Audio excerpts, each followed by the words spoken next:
Good evening, everybody. Welcome to night 2 of our Montgomery County House Delegation local bill hearings, guest starring a number of our senators. So thanks to them for joining us and being here. Thank you to Rebecca Stryer and Katie Hardy, who are staffing this for us, managing the wait room and the Zoom and the streaming. Just a reminder for folks that this is just the start of the process for the bills we will hear tonight. Each of these bills will be assigned to a local committee and go through a work session process, then go before the full delegation, and if successful, go through the regular House process before getting the great honor of doing it all again in the Senate. So there'll be many opportunities to have input into these bills we're hearing tonight. We don't have to settle every issue this evening. The folks who will be testifying, the sponsor of the bill will have unlimited time. If there are any elected officials, they will have 5 minutes. Representatives of organizations 3 minutes, and individuals 2 minutes. There is a timer on the screen, so please respect it. And with that, let me turn to my colleague, Chair Kramer, for any opening comments on his part. Thank you, Chair Corman. You covered all the bases. Just ask that people be mindful of the time clock, and thank all of my colleagues here in the legislature and the folks who will be testifying before us today and watching the proceedings for joining. Great, thank you, Chair Kramer. And the actual bill hearings will be chaired by the chairs of the local committees of jurisdiction, starting with the Economic Development Committee. Let me turn the floor over to Chair Chi. Thank you, Chair Corman. Good evening, other colleagues, bill sponsors, and the witnesses. Thank you for joining us tonight. We have several alcohol bills, to no one's surprise. I will switch the order a little bit by going through the alcohol bills first, and then we will tackle MC 822 about establishing a Silver Spring Business Improvement District, because we have a long list of witnesses for that bill. So let's start with MC 622. Montgomery County Alcoholic Beverages Consumption Only Marketplace License. As you recall, we actually approved this bill a couple of years ago, but because of the pandemic, it was never really implemented. And because of the pandemic too, there needs to be some tweaks to that bill. So here we are again. I'm gonna call upon the Montgomery County representative. Kathy told me that Amy Saman is gonna speak for the county. Is that correct, Kathy? That's correct. Okay, thank you. Amy. Thank you. Good evening, Madam Chair and members of the delegation. Amy Saman on behalf of Montgomery County in support of MC 622. Delegate Chi explained the need for this bill for the most part. This legislation passed in 2020 to create this new innovative license to allow a developer of a large commercial property to obtain one of these licenses. It would work in conjunction with an underlying Class B, BD, BWL, or Class H license, the restaurant licenses that would exist in an area, for example, like Bethesda Row or something like that, so that folks could have a glass of wine and be in the exterior area and kind of walk around and look at the stores and that sort of thing. But as Delegate Chi noted, the pandemic hit and it changed things significantly. So no one had achieved this license or obtained this license during that time. But what did change, of course, was the streetery model popped up due to the pandemic. So there were large amounts of businesses that were closing off areas of the street so they could create these cafe areas. So what this bill does is just simply tweak that existing license. So one, it's not just the developers that can obtain it. It is a management company can obtain the license as well, which makes sense if most of these places are already in existence. And two, instead of just having contiguous to the designated outdoor area be where the restaurant or whoever has the underlying license is, it would be within 1,000 feet of the designated outdoor area. It's just a little more explicit. It makes more sense. And again, it works better with the existing streetery model that so many places are using and has remained very popular in the county. And Montgomery County, the executive and the council support this bill. Thank you. Thank you very much, Amy. Any questions for this bill sponsor for the county? representative? Okay. Seeing none, I'm going to move on to MC 722. Montgomery County Alcoholic Beverages Class 7 microbrewery license. All right, we also have Amy on behalf of the county. Thank you again, Amy Sman on behalf of Montgomery County in support of MC 722. This bill is another bill that just makes a slight tweak. We've done this before. This would authorize the Board of License Commissioners to give a Class D BWL license to a Class 7 microbrewery license holder. The Class D BWL license allows for the sale of beer, wine, and liquor on premise. And of course, the microbrewery model is very popular here in Montgomery County. It's just a smaller brewery that can brew no more than 22,500 gallons. This is not something that we haven't done before. Class 7 microbreweries can currently obtain a Class B BWL license, the traditional restaurant license, Class BD BWL, and the Class D BW. This is just simply going to add the Class D BWL to that list. And Montgomery County Council and Executive support this bill. Thank you. Okay, I'm sure everyone is very crystal clear about all these classes of licenses, right? So essentially, this bill would allow those original license holders who can only sell at this current point to also brew and bottle. Is that correct? So what it would do is allow the manufacturer of the beer, the microbrewery, to obtain the license to sell beer, wine, and liquor. Okay, the other way around. premise. Okay. Yeah, Okay. mhm. I see. It's the existing license is the brewery license. And again, most of our other licenses to sell for on-premise consumption are already, the Class 7 can already obtain that. This just adds, what is essentially the only other license to that list. Okay. Any questions from my colleagues? Yes, Delegate Kaiser. Amy, thank you so much. And thank you, Madam Chair. Just in looking at the legislation and seeing basically the correction from the comptroller to the commission, is that something that otherwise could have been done in a corrective bill, or is that something that has to be done to all the alcohol legislation that we have? So just changing it from the ATC to, from the comptroller to the alcohol.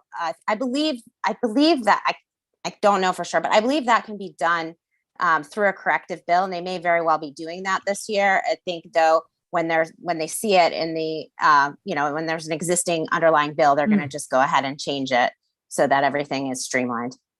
Thank you. Yep. Any other questions? Okay. All right. Next, we're going to move on to MC 1222, which is Damascus Alcoholic Beverages Class B beer, wine, and the liquor license referendum. I'm going to call upon Senator Zucker to speak on behalf of District 14 team. Thank you very much, Madam Chair. Senator Craig Zucker here for the record. Honored to testify on behalf of Delegates Ann Kaiser, Delegate Eric Lukey, Delegate Pamela Queen, and myself in support of MC 1222. I appreciate the District 14 team giving me the opportunity to testify on our collective behalf in the interest of time. In 2012, Damascus had prohibition still in effect. Based on what constituents were telling us, constituents and small businesses, the District 14 delegation put in legislation allowing Damascus voters to decide whether or not they wanted to end prohibition. Almost 67% of them said yes. So Damascus restaurants were allowed to sell beer and wine. Recently, given changing demographics up there, and there's been demand from us, from restaurants and constituents, to allow restaurants, if they choose, to sell liquor. So this bill, if passed by the Maryland General Assembly, would again go to the voters in Damascus, the election District 12, so only Damascus voters would vote, to figure out whether or not they want to allow alcohol to be served at their restaurants. On behalf of the District 14 delegation, we ask for a favorable report. Okay. Thank you. Senator Zucker. I see Delegate Resnick's hand up. Thank you, Madam Chair. Thank you, Senator Zucker, for the bill. I have a question. I'm going to lovingly refer to it as my Kensington question. As you know, for years, Kensington kept coming back wanting a little bit more, a little bit more, a little bit more, until I believe all of Kensington now is available for all alcohol sales except for like one square street corner, piece. Given that this has to go up on a county referendum every time there's a change, has there been any discussion to simply allow Damascus to have all the same alcohol rights as the rest of the county and just do it once on referendum and be done with it? Delegate Kaiser, I see that you unmuted yourself. Did you want to jump in? Yes, thank you. And Madam Chair, if that's all right. Madam Chair. Delegate Resnick, maybe Senator Zucker has an answer to this, as my other colleagues might as well. After 2012, we considered doing legislation a year or two later and said, it's a little too soon. We told the voters in Damascus, we told the activists who were at that delegation meeting at that time, and there was quite a big fight between new Damascus and old Damascus at that hearing, that we wouldn't make changes drastically and that it wasn't a slippery slope to doing everything. So it's really been abiding by that promise that it wouldn't just be this massive change to everything. So that's part of the answer. Okay. And the fair. other piece of it is that Delegate Kaiser is absolutely correct. And then beyond that is the fact that we're a responsive team to constituent service and what small businesses our constituents want. And that's sort of where we're operating from. If they ask for a change, then we'll give them that change that they want or give them the opportunity to vote on it. Okay, thank you. Any other questions for the bill sponsor? Okay, see none. Let's move on to MC 2122, Montgomery County Alcoholic Beverages, Class D Beer and Wine License, Farm Breweries and Limited Wineries. I'm going to again call upon Senator Craig Zucker to speak on behalf of the D14 team. Thank you very much, Madam Chair. Again, Senator Craig Zucker for the record, testifying on behalf of the great District 14 delegation, Delegates Ann Kaiser, Delegate Eric Lukey, and Delegate Pam Queen. I again appreciate the District 14 delegation in the interest of time, allowing me to testify on the team's behalf. We are fully behind the small business in our district, which is evidenced by the bill that we previously discussed. And farm breweries in our district are no exception. We have some great farm breweries in and around our area. We have Elder Pine, Brookville Beer Farm, Ward Dock, and Lone Oak. I'm actually coming to you live from Elder Pine, a great farm brewery that is generational, owned by George Lynn, started by his grandfather. It's actually, if you come here, there's evergreens, and it's because it was old Christmas tree farm. And when he stopped selling Christmas trees, they now have beautiful picnic tables out, so you can come here for beverages, whether you want alcohol or not. But look, these local jewels, these farm breweries, were not inoculated from the pandemic, and because of that, they've had to change in some ways they've had to change their business model and adjust. But they've also want to be responsive to their consumers, and what they've noticed is that they do better when they work together. And I've seen that they're always talking each other up and they're doing collaboration. This bill, MC 2122, would go toward that collaboration. And also, one of the things that George Lynn has told me and others have told the whole entire District 14 team is that people come in with coffee cups that are filled with wine and they feel like they're in a difficult position with trying to address it and maybe kick people off the premises or tell them they have to discard it. So this legislation in front of you will allow greater collaboration between the farm breweries. It'll also allow the farm breweries to sell Maryland wine at their premise, and also allow those wineries in Maryland to sell these great farm breweries beer. This is not precedent setting, but it'll make a great opportunity for these small businesses in Montgomery County. We've got people coming in from other parts of the state coming to Montgomery County to go visit the farm breweries that are in our area. And we believe that this legislation will be a great booster shot for their business and also give the consumers what they wish. So with that, the District 14 delegation urges a favorable report, and we're happy to answer any questions. Thank you, Senator Zucker. I see Senator Kramer's hand up. Thank you, Madam Chair. I just wanted to ask the good senator from District 14, where are you seated at the moment? So right now, I am very well socially distanced. I've got a great selection of draft beer on tap behind me. Unfortunately, there's no wine available yet. I'm hoping that this delegation can help change it, but I am facing these barrel-aged kegs and enjoying Christmas Burns Red. It's a great new Christmas lager that came out. Enjoy, and I'm exceedingly envious. Thank you, Madam Chair. Thank you, Senator. Any questions? Any other questions for the District 14 team? Okay, seeing none, thank you. Let's move on to the last. Yeah, there's craft brewery, craft beer. Let's move on to the last alcohol bill of tonight, MC 2322, which is alcoholic beverages Class B, beer, wine, and liquor clubhouse lodge license, manufacturer's licenses. I don't think I will call upon myself. I will call upon instead my former colleague, Mr. Keith Miller, who heads the Montgomery County Revenue Authority, to speak on that bill. Good evening. Thank you, Madam Chair. My name is Keith Miller, and I am the CEO of the Montgomery County Revenue Authority. Thank you for allowing me to speak tonight and considering this bill. As you may be aware, the Cross Rhines project is a 7,300 square foot custom wine facility, a vineyard, and a 16,500 square foot education and event center located at the Poolsville Golf Course.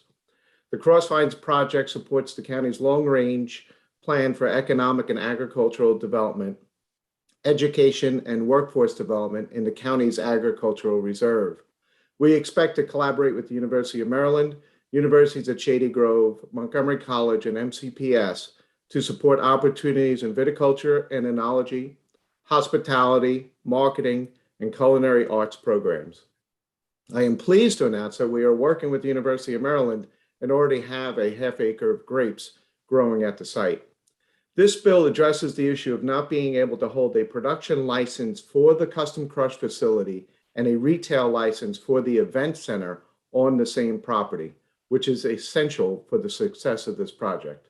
Thank you for your time this evening. I appreciate the consideration. Thank you, Mr. Miller. Any questions from my colleagues? Okay.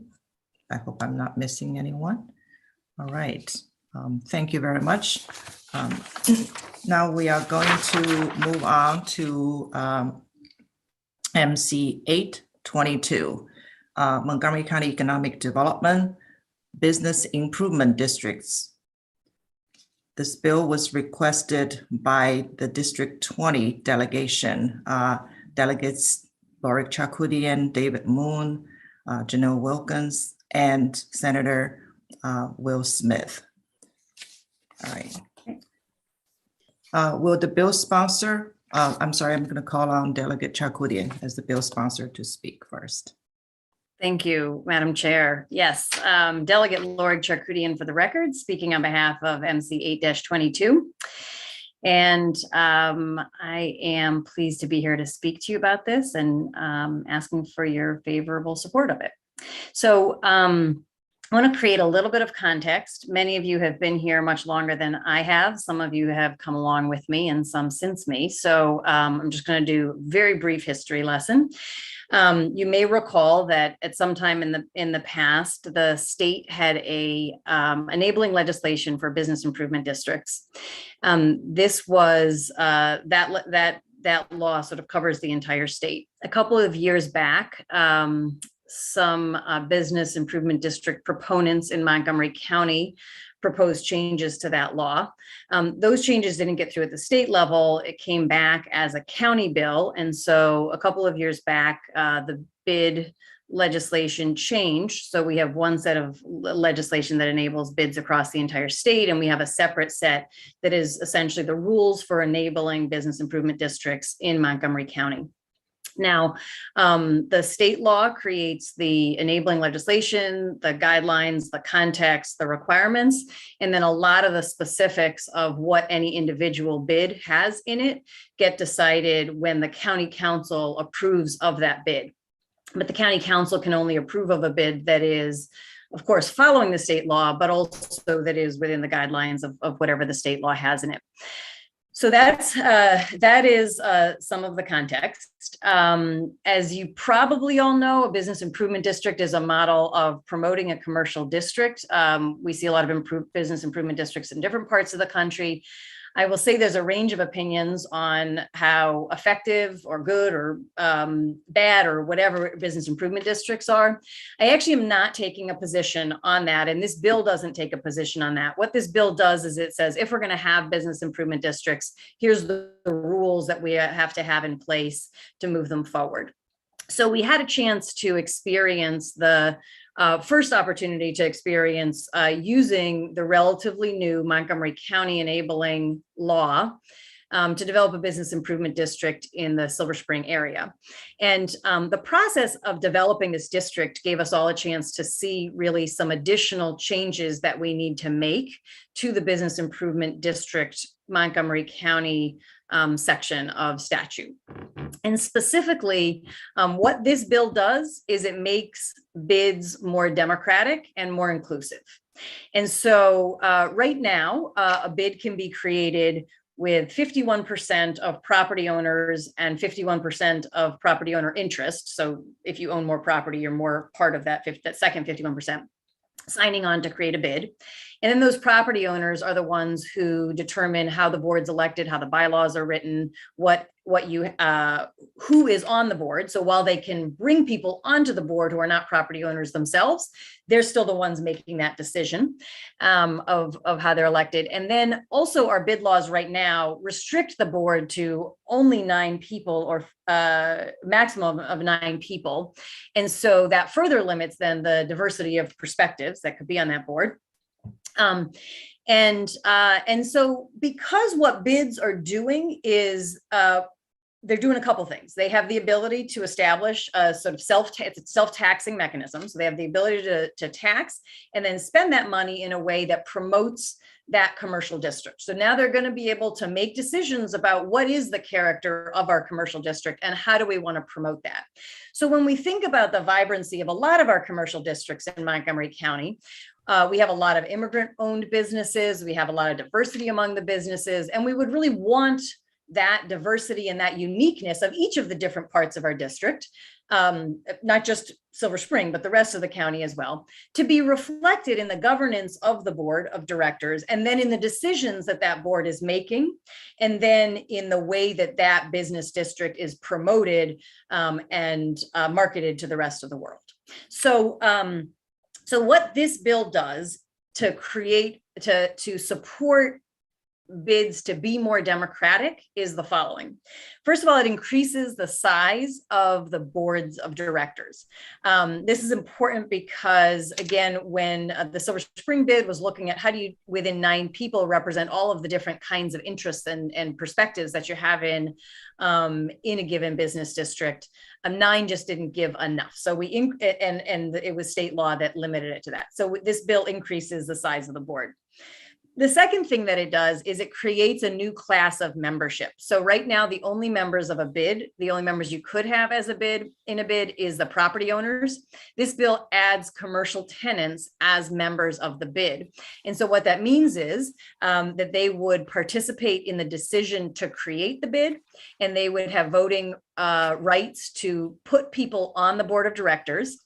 And then the second thing, the third thing the bill does is it sets up a board election process where each class of membership elects its own representatives. So rather than having only the property owners determining which property owners and which commercial tenants would be on the board, you would have property owners electing property owners onto the board and commercial tenants electing other commercial tenants onto the board. And so each class of membership has the ability to make sure their voices are heard in the bid governance. And that is a model that comes from New York State. And so a lot of the New York City bids that have similarly diverse and unique business districts have maintained that through the bids because they have different classes of membership and different voices on their boards.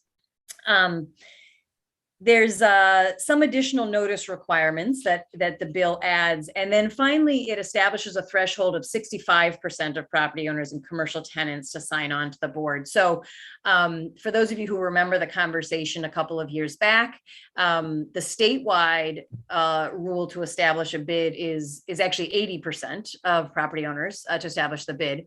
The Montgomery County rule, the request came in at 51%. To establish it at 51%. I actually watched the hearing from I think it was 16 or 17. And there was a robust discussion in the Environment and Transportation Committee about, what the right number is. Ultimately, that bill for the whole state did not get through. The next year, the bill just for Montgomery County got through at 51%. But I think the concerns that were raised, including by Chair Barve, who's here with us today, concerns that were raised in that conversation back in 2017, I think are still valid in that this question about, when you're creating a self-taxing district, really wanting to make sure that you have more than just slightly more than the majority kind of buying in and understanding what's happening and supporting it. So that's the idea behind the 65%. The two other things that I want to mention, you will hear from, you may have read some opposition on the idea that property owners have the voice and the control, solely have the control because they're paying the tax. And it is technically true that it is on their tax bills that this tax gets added. But of course, I think we all recognize that when property taxes are increased, that gets passed on to renters, whether that's in a housing situation or in a commercial or a residential situation. So it is still the commercial tenants who are participating in funding the bid as well as the property owners. And so the idea is just to create that democracy of all the people who are affected by it, all the people who benefit from it, and all the people who pay into it. The last thing I'll say is that we have some, there was a suggestion for an amendment from the county, which I'm very open to. We're trying to figure out how to get the language right on the enactment date. The goal is to enact this for all bids going forward, and then to give the Silver Spring bid time to sort of catch up because they've already established. And so we're trying to figure out what the right language is on that. And I've had some communication with the Attorney General about that, like what can we do? So I won't get bogged down in those details now, and I'm sure on the committee we can sort that out. I just wanted to note that because you may hear that coming up soon in the comments from the county. So I'll stop there. I'm happy to take questions, and thank you for your time. Thank you, Delegate Charkoudian. I'm going to call on Senator Kramer, who has his hand up. Thank you, Madam Chair, and thank you, Delegate Charkoudian. Just one quick point from your wrap-up comment there with regard to what may or may not be passed through between a property owner and tenants. Certainly all of that is dependent on what the lease provides for, but I can also point out that, and I don't know what vacancy rates are in Silver Spring. I know across Montgomery County, we have millions of square feet of vacant office space and quite a bit of commercial retail that's vacant. The tenants do not pay for those vacant spaces. The property owner carries that burden. So I just thought I would point that out in regard to the thought process as to what may or may not be passed through. Thank you. Yeah, so thank you for that. No, I think that's right, and I think that there's a range of the burden of the tax. But I guess the point I was making is that it's not that commercial tenants never experience that and never contribute to that, right? So I think it's a mix. It certainly isn't solely commercial tenants. It is a mix. I think that, and so I do think that that's important. But I think the more important thing is that when you're promoting a district, you would want the promotion of that district to be reflective of the values and the beliefs and the uniqueness of all of the stakeholders in that. Thank you. Any other questions for the bill sponsor? From our members? If not, I actually have a question for the bill sponsor. I believe this bill is retroactive, right? So how would that affect, let's say, the Wheaton Business Improvement District or the Bethesda Business Improvement District? Would that impact those? So at this point in time, there isn't a Wheaton or a Bethesda they're not technically business improvement districts. There's other commercial district Well- promotions that are happening in those two places, but they aren't technically bids under this law. And so if I have heard that there's the possibility of a Wheaton bid. And so going forward, if that were to be organized, I think this would certainly apply to it going forward. The only one in the county that is affected, and this is where we're talking to the Attorney General and we're trying to figure out, and we're also talking to the stakeholders in Silver Spring, trying to figure out what the right way to do that is. So it's just the Silver Spring bid. And so that's the question, is we're sorting through like what the time frame is, what's legal from a Attorney General's perspective, and so on. And so I don't right at this moment have the best answer for that, but I will by the time we're working on it in committee. You. All right. I'm going to call on the next witness. Thank you, Delegate Charkoudian. We have Awok Abibi as the first witness. You have 3 minutes. Awaka is not, he hasn't come. He has an emergency, family emergency, and he told me Oh, he's going to okay. send me the. Okay, thank you. Is Javier Rivas here? Yep, I am here. Good Okay. evening. Thank you. Yeah, thank you for the opportunity to speak tonight. My name is Javier Rivas. I am the Senior Small Business Development Manager at the Latino Economic Development Center. And I'm here today to voice our support for MC 822. LEDC is a 30-year-old organization with its mission to drive the economic and social advancement of low to moderate income Latinos and other underserved communities in DC, Maryland, Virginia, and Puerto Rico. LEDC offers entrepreneurship and small business development, financing, affordable housing preservation, and housing counseling services. LEDC is a U.S. Treasury certified community development financial institution, or CDFI, a U.S. SBA microlender, community advantage lender, and a U.S. USDA rural lending intermediary.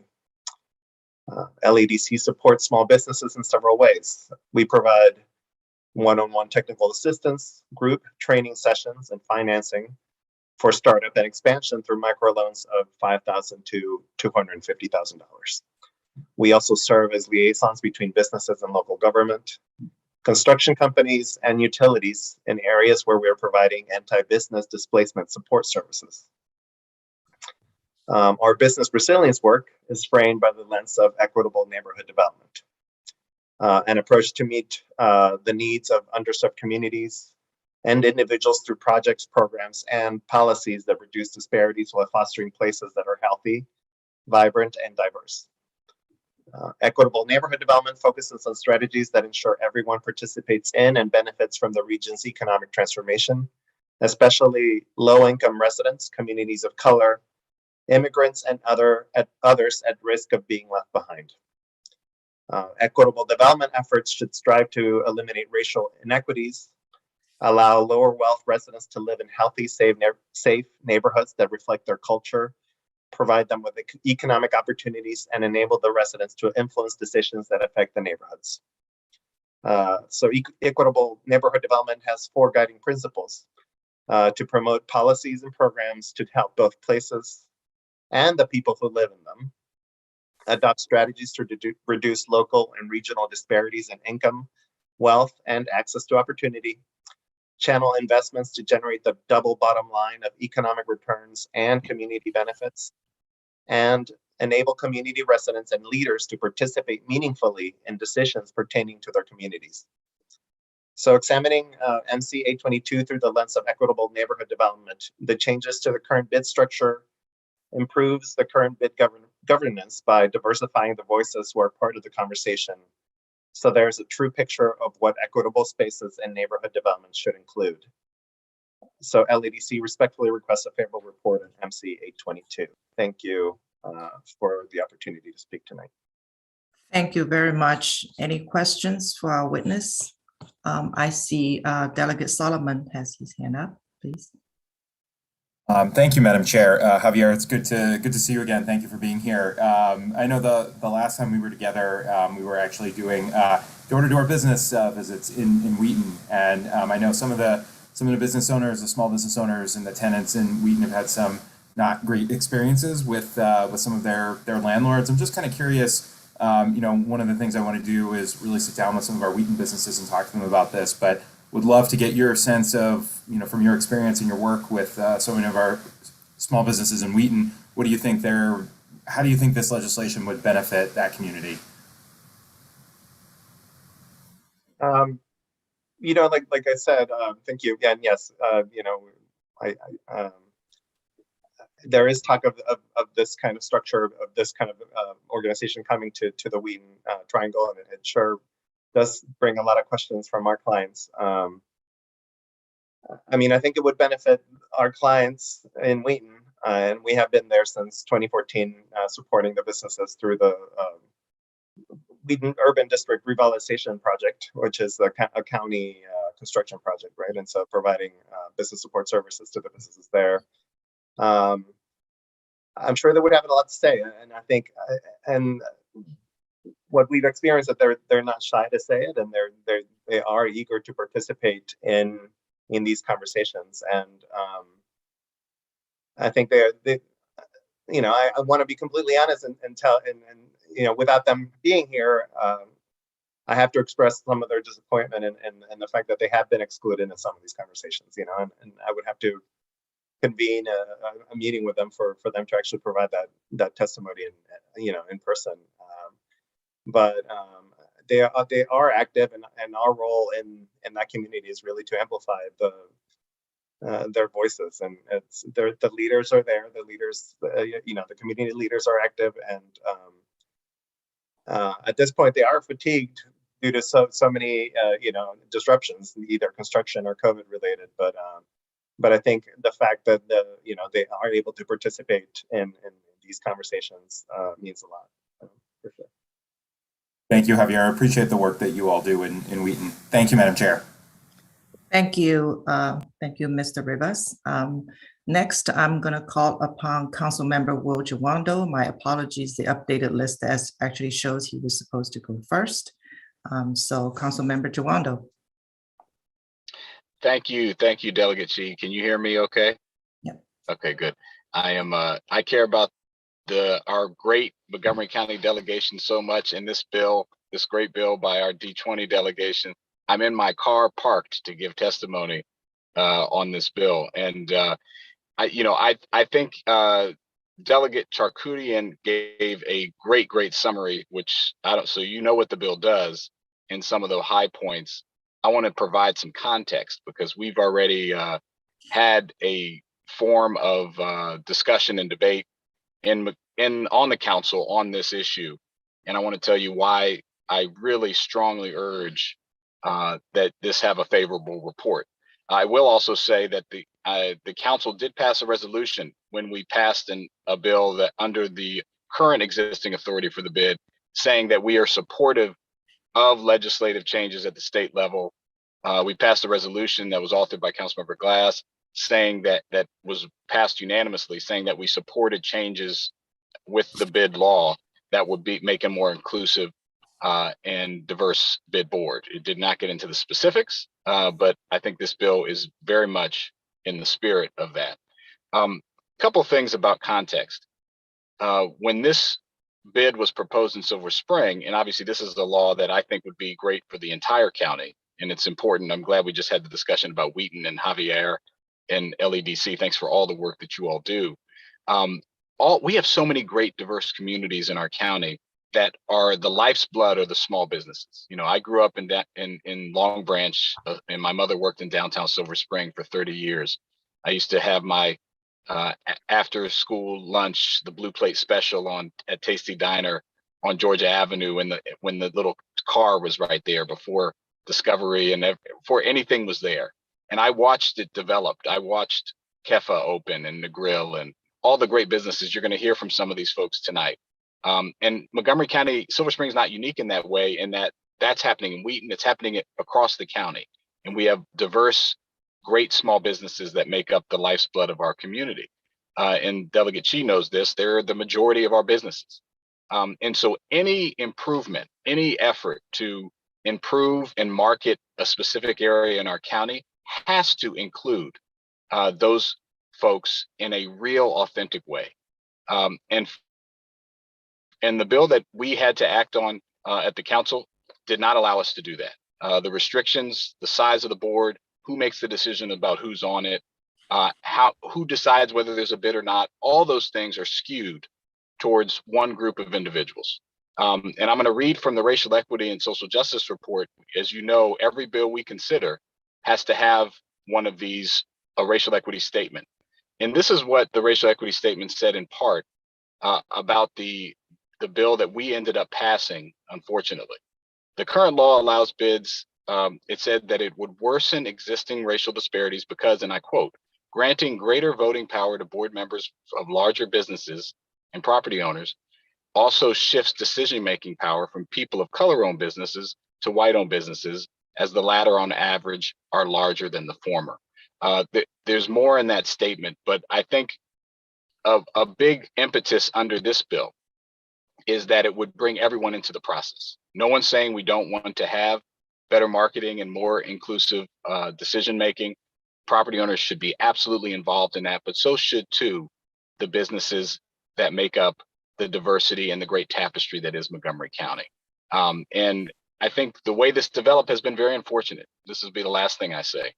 Context of how this developed. When the Silver Spring bid lines were drawn, several hundred businesses, some of which you'll hear from tonight in Fenton Village, were left out completely from the map for whatever reason. That was brought to the attention of the people who were seeking to put the bid. And they said, oh, well, we'll draw a new one and include it.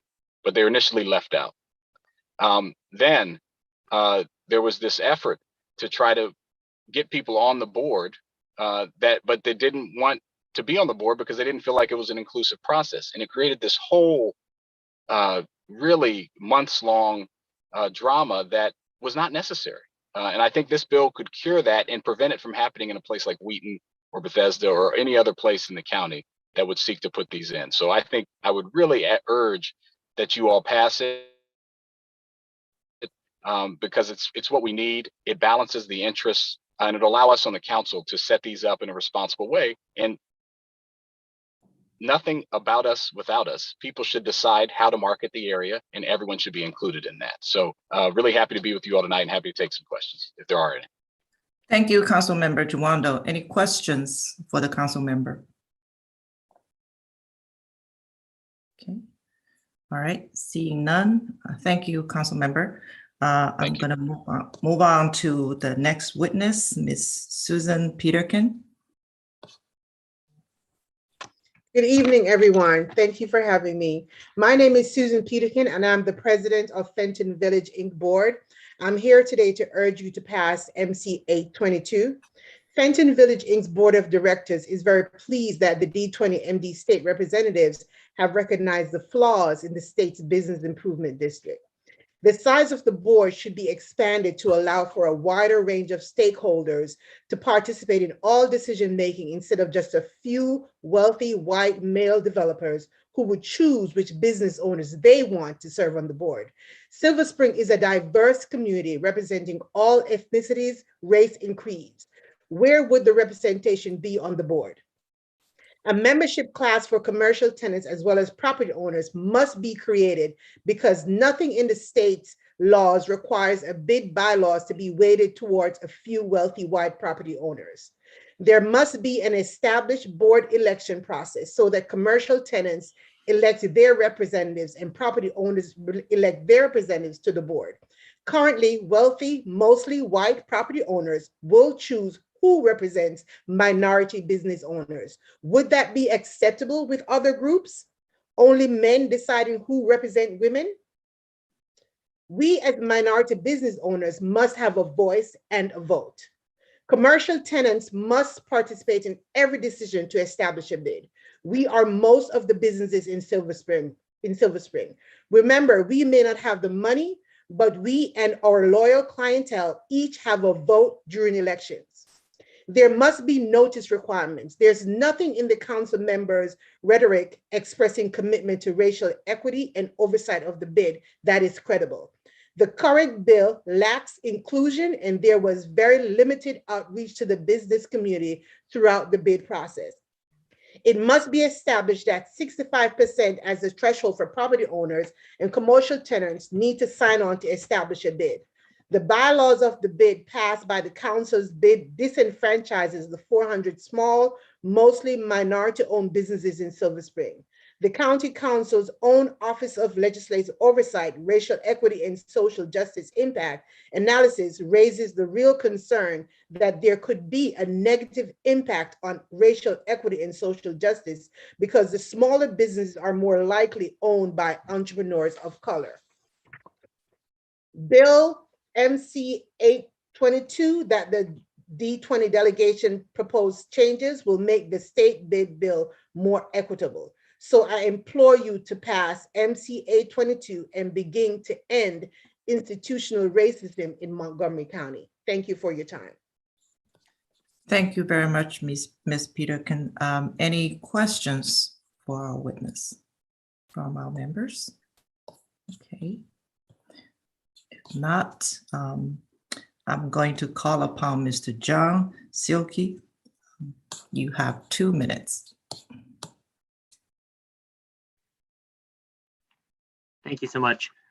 Hi, my name is John Silky. I'm a resident of East Silver Spring and an active member in the local community. For full transparency, I'm also a member of the Silver Spring Citizens Advisory Board, who's written 3 letters to the Montgomery County Council on this bid, but I'm testifying here as an individual citizen. Let's begin with something that most will agree on. Areas such as downtown Silver Spring and Wheaton have been highly impacted by things like the global pandemic. Downtown Silver Spring was impacted by losing Discovery. All will agree that these areas can use a boost economically to promote the areas. The concern is how this boost will occur and who will benefit from the boost. Current Maryland law allows the creation of a bid when 51% of property owners approve of its creation. If most property owners were also local business owners, then the law would make sense. However, in the case of areas such as Silver Spring, most business owners are not property owners. Many property owners live and have corporations set up outside of the jurisdiction. Furthermore, there's a large economic and racial disparity when considering the property owners and the local business owners.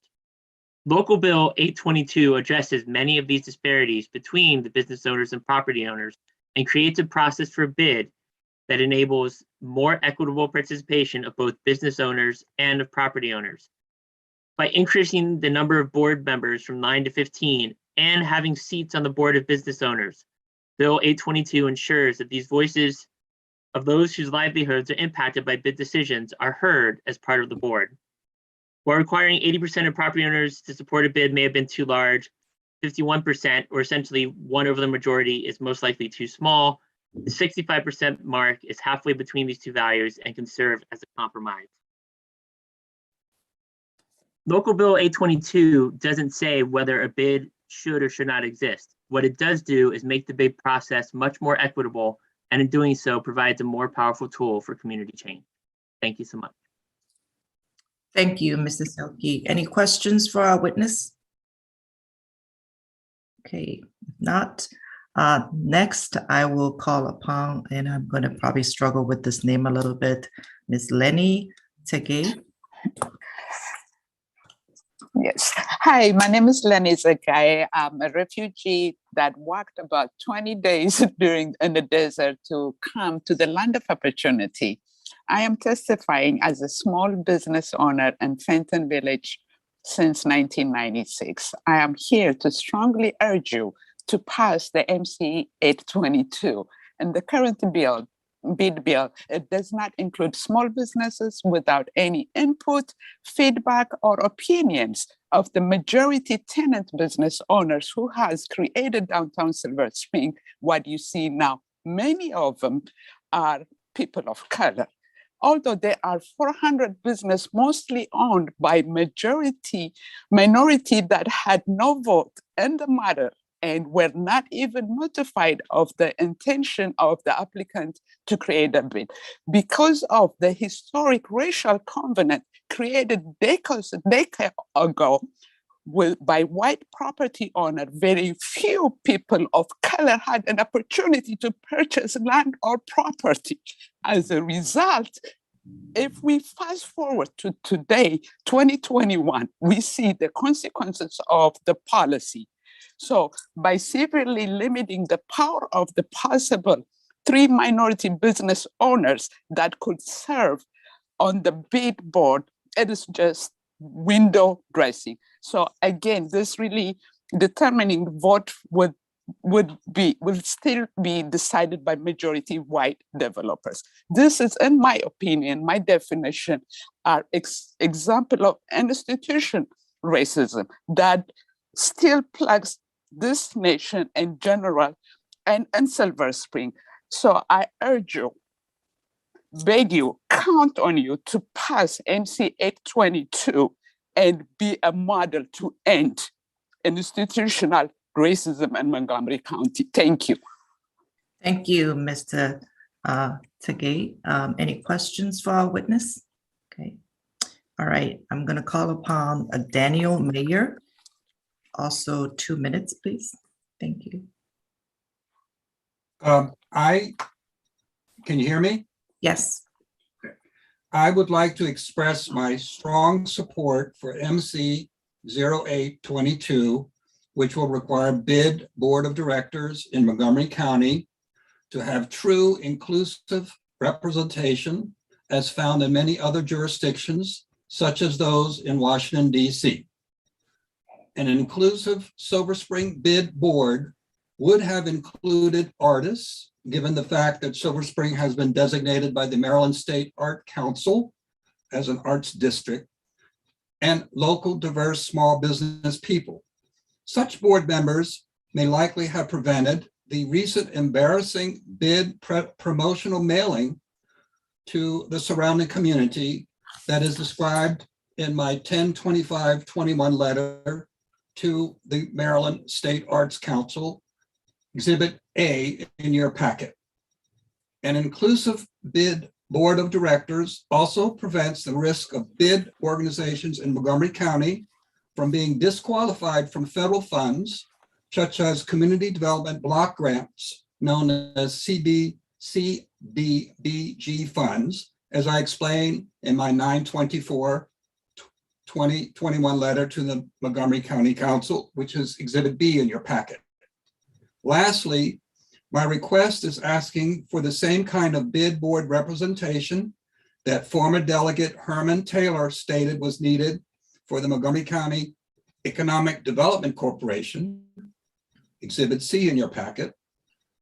And that exhibit is a copy of his testimony on that matter. And I call to your attention his second point found on page 2, where he states, it is also important that the Economic Development Corporation's Board of Directors and key senior staff be representative of communities' diversity at all levels, emphasis in the original. MC 08-22. Mr. Mayor, please try to wrap up. Thank you. MC 08-22 asks for the same principle be applied to bids in Montgomery County as well. Thank you. Thank you very much. I see Delegate Barbie's hand up. Do you have a question for Mr.? Yeah, the witness just said that this would make the law similar to what's in DC. Are you saying that that there is a DC law that gives tenants voting rights in a similar fashion? Yes, absolutely. If you go to the DC government's website, it's astonishing how inclusive the board is. And So it includes tenants. it's extremely diverse. And I was struck by it, and then I realized they want to avoid not getting federal funds, because if you have a limited board as being proposed now, eventually these federal agencies are going to turn off the faucet. Okay, I didn't realize that they included tenants. Yes, if you go to their In website. the voting process for the board, tenants are included. Your colleagues of District 20, I've kept them informed of that. They have a copy of that. Saves you the trouble of researching it. They can give you all that information. But no, it's okay. very I mean, that's you answered the question. Thank you. okay. Thank you. Any other questions for our witness? Okay. Not, I'm going to call on Mr. Mike Garrett. Hi, can you hear me okay? Yes. Yeah. My name is Mike Garrett. I'm a building owner, and I've been involved for over 30 years in issues affecting Silver Spring small businesses. And my tenants are almost exclusively minorities and immigrants. I support this bill to improve Montgomery County's first ever bid to ensure it works for everyone. All around the country, you may have heard a number of businesses now are concerned that their bids don't meet their needs and they're upset. And if we address these concerns now, we may be able to avoid that problem and be a role model for other bids coming into the area. But I have three primary concerns with this bid. There was a real lack of communication with the business owners with this bid. I am more informed about small business issues in general, government issues, than most of the small businesses in downtown Silver Spring. But I was blindsided by this. The only way I found out about it was in talking to a resident who's pretty well connected, and it shouldn't be that way. Other local projects bend over backwards to make sure we're part of the loop and that we know what's going on. They keep us posted. Secondly, as was brought up, though only non-exempt businesses pay the tax for the bid, all tenants do pay because most building owners will pass it through or will pass it through in higher rents. So they're paying one way or another. And they should have a say in how their money is used. Currently, the large, often absentee owners have greater representation than all the many small businesses in Silver Spring combined. Some of these businesses worked for years to help make Silver Spring what it is today, only to be left with taxation and no representation. My third concern is with marketing. Large property owners want to spend more money on regional marketing. Most of our businesses are local serving businesses. That regional marketing expense really wouldn't help them too much. In summary, let me say that Silver Spring's many cultural diverse businesses are what makes Silver Spring unique today. And I think the last thing that we want to do is see that a bid with perhaps higher costs, that's because it's privatized, ends up driving out some of the small businesses that have been here. And that would totally change the face of Silver Spring.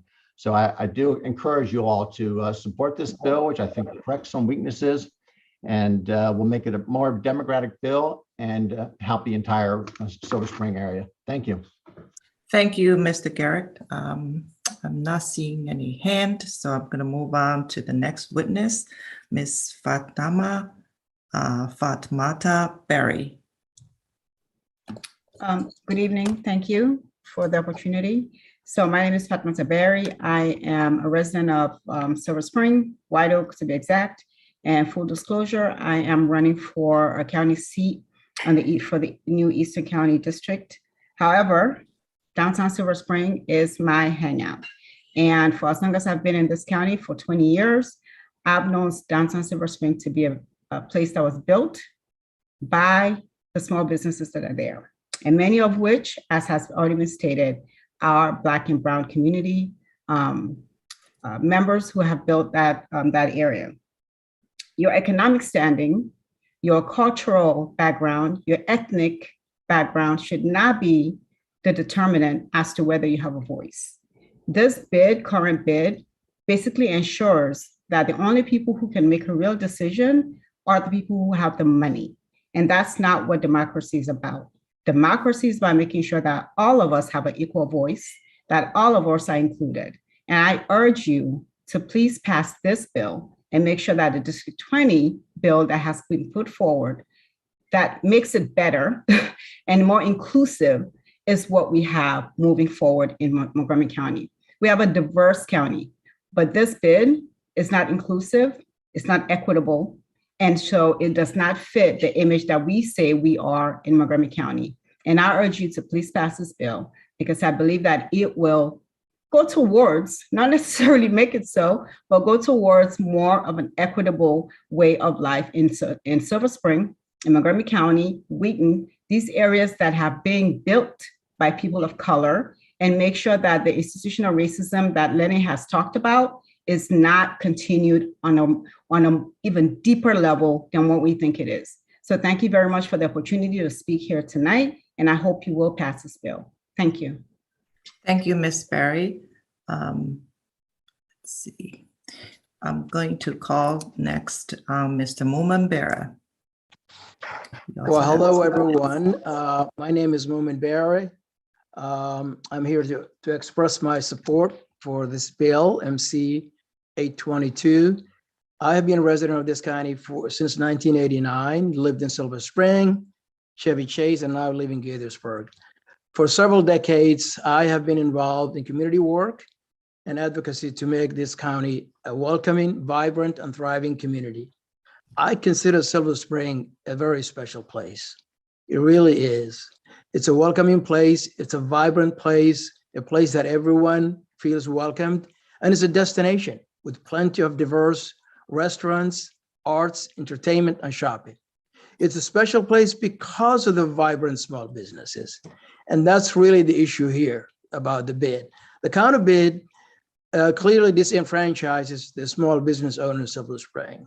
As Councilmember Joando and Susan and others have alluded to, the Office of Legislative Oversight made a report and highlighted the negative impact of this bill. So that alone should have been a red flag for this bill. Small businesses are the backbone of our county, as we all know. All businesses in Silver Spring can benefit from better marketing. I think we all agree on that, and other resources to make it vibrant, more vibrant and better.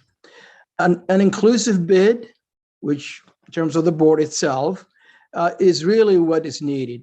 And that benefits everyone, property owners, small business owners, everybody. And that's the way it should go. So I'd like to ask you, as my delegation, the greatest delegation to Annapolis, to please make the bid more equitable and ensure that small businesses have a say, a meaningful say, not just a say, not just have a seat, but have a voice at the table. I thank you for giving me the opportunity to express my support for this bill. Thank you, Muman. Thank you. All right. I'm going to next call on Salamawit Tafira. You also have 2 minutes.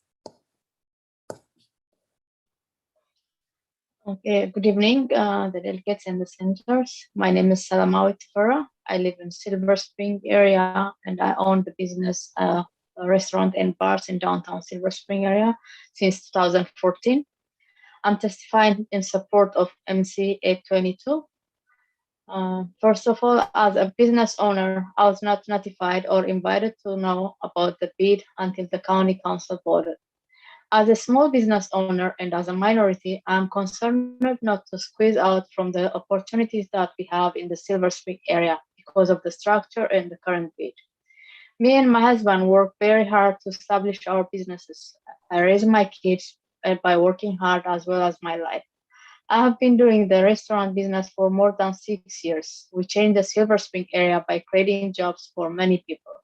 Montgomery County helps the minority business by creating many opportunities, but the current bid that has override by the council will take the stakeholders by not having a vote.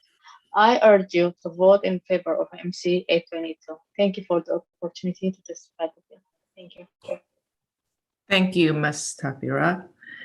Okay, next is Mr. Daniel Koroma.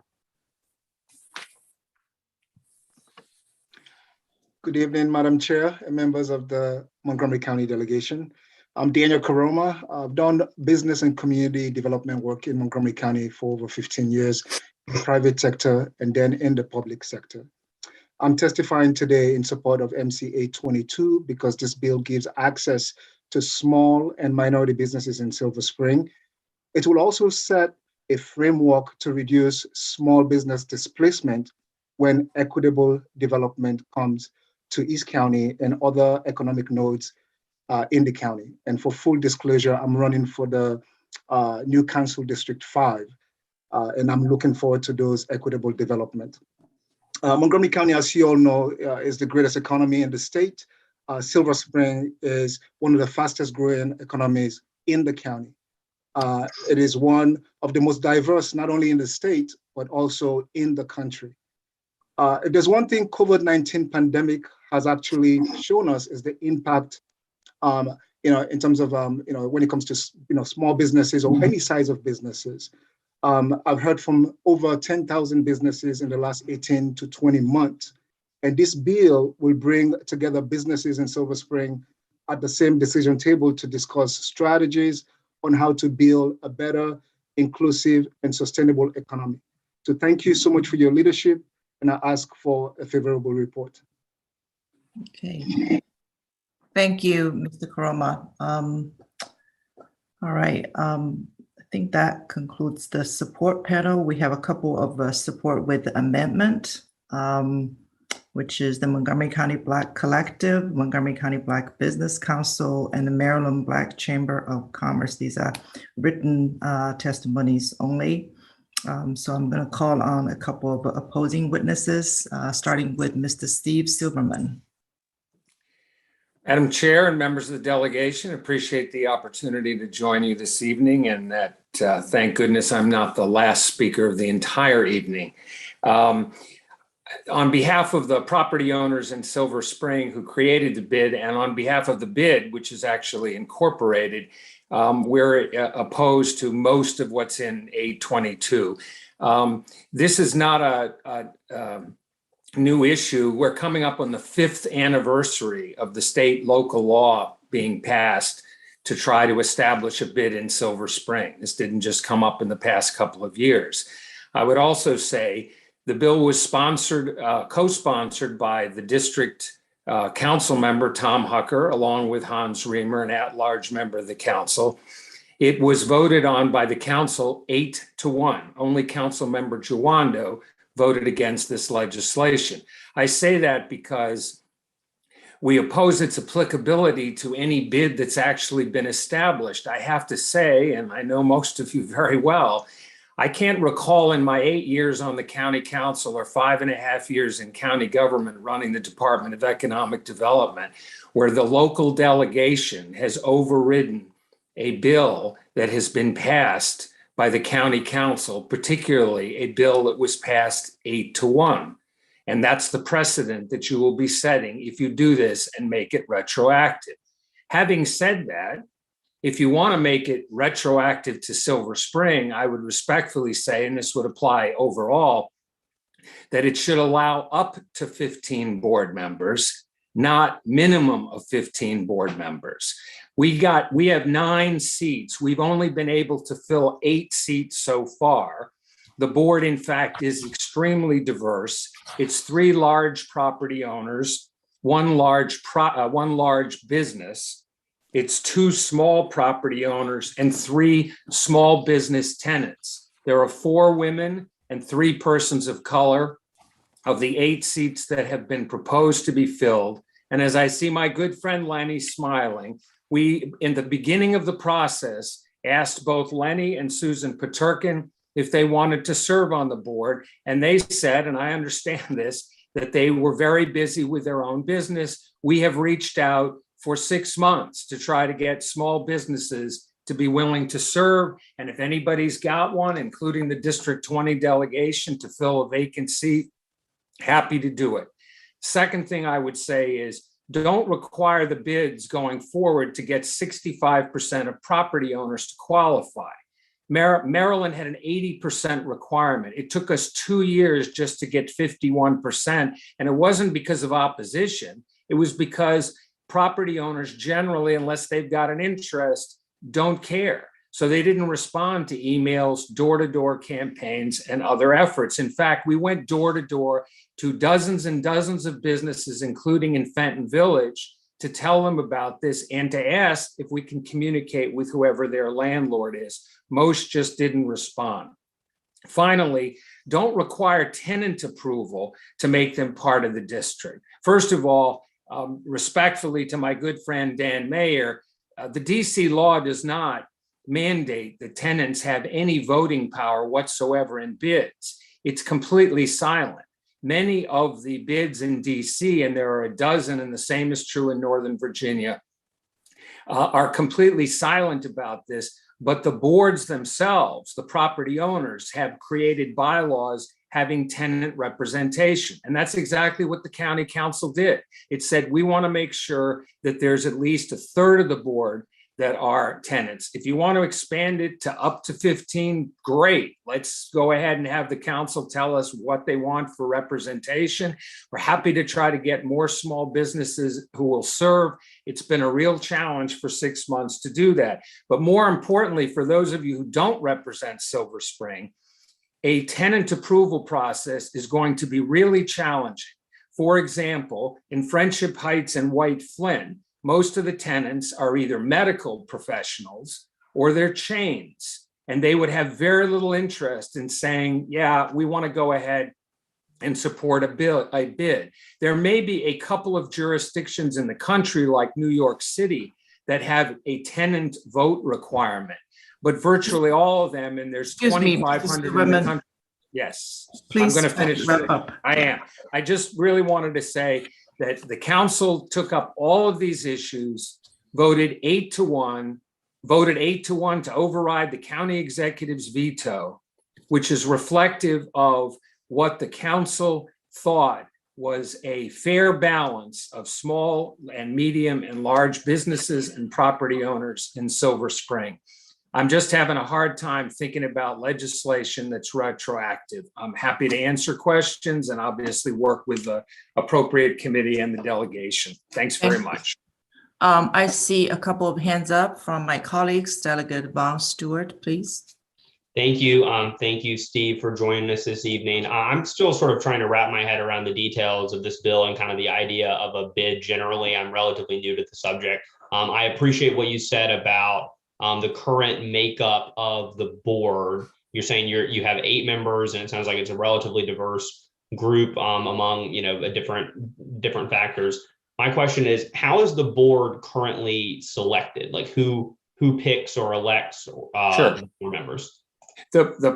Just like virtually every other bid in the country, all of them in DC and Northern Virginia, the bid board is elected by the members of the bid. The members of the bid are property owners, because the tax is a tax on property, just like, by the way, the property tax is. This is an add-on tax, which is very, very small. Right now, it's funding the urban district, and the entire budget for the urban district is about $3 million. We're talking about this bid will have about a $700,000 to $800,000 budget. And so that's what the situation is. And so in response to concerns by the community, the council said, and we had no problem with the identification of 3 tenants as part of a 9-member board. And that's why I say, if you want to say up to 15, I'm sure the council will turn around and say, yep, in Silver Spring, you got to expand your board. And we're happy to do that if people want to step up and participate. It's a voluntary board. Okay, cool. That answers my question. Thank you. Sure. Thank you, Delegate. Okay. And also Delegate Janelle Wilkins. Thank you so much, Madam Chair. Hi, Steve. Thank you so much for joining us. Hi, Delegate. Hi, and for sharing your perspective. Long time no see. I know. Well, it's an election year. I'm sure I'll be seeing you. Well, I did have a couple of questions for you. One is that you mentioned a few times the fact that the county council voted to override County Executive Elrich's veto. Are you aware that in overriding the veto, the council also passed a resolution having received a note from us about our concerns about the bill, sharing that they have a consensus, unanimous consensus around changes being made to the bid structure? Oh, absolutely. But I'm sure that your Cracker Jack lobbyist, Mel Wanger, will indicate to you that unless something happened in the last couple of days, the council hasn't taken a position on this. In fact, they asked for more information because they supported a resolution which we didn't have any problems with either, because it was general in nature. The devil, as everybody knows, is in the details of what the bill actually says. And several council members who do not, who are from other parts of the county have expressed concern publicly and privately about the higher percentage requirement and the tenant percentage requirement. So the council passed a resolution. They haven't taken a position on the bill. So yes, we fully understand that the county council has their process in taking positions. Many of us have introduced local bills and they're going through their process of determining that position. But as you confirmed, the county council overrode the veto, understanding and agreeing to potential changes. I wanted to understand, there was several pieces of support testimony that really pointed to just people feeling a lack of engagement, particularly the tenant businesses and even a business owner. I'm assuming that there was some outreach that was done and some research that was done. Can you share with us what you have collected in terms of the number of tenant businesses and the diversity of the businesses that we're looking to market in the bid? Well, I think it's probably fair to say the following. We had a Zoom community meeting. That notice went out. Council members were on it, representatives of the county executive. We went door to door to let businesses know during this whole process before the bill was voted on. We had the Zoom meeting, I want to say in May, I think. The bill was voted on at end of July. The reality is, and this is what goes on in DC, no one is suggesting, not that I'm aware of, that the bid in Anacostia is not an inclusive bid.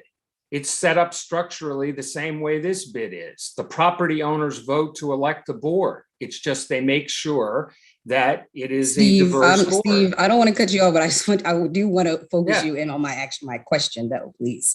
So in terms of the research and the engagement that you did in helping to develop this bid, can you share with us more some of the numbers around what the diversity is when it comes to the tenant business owners?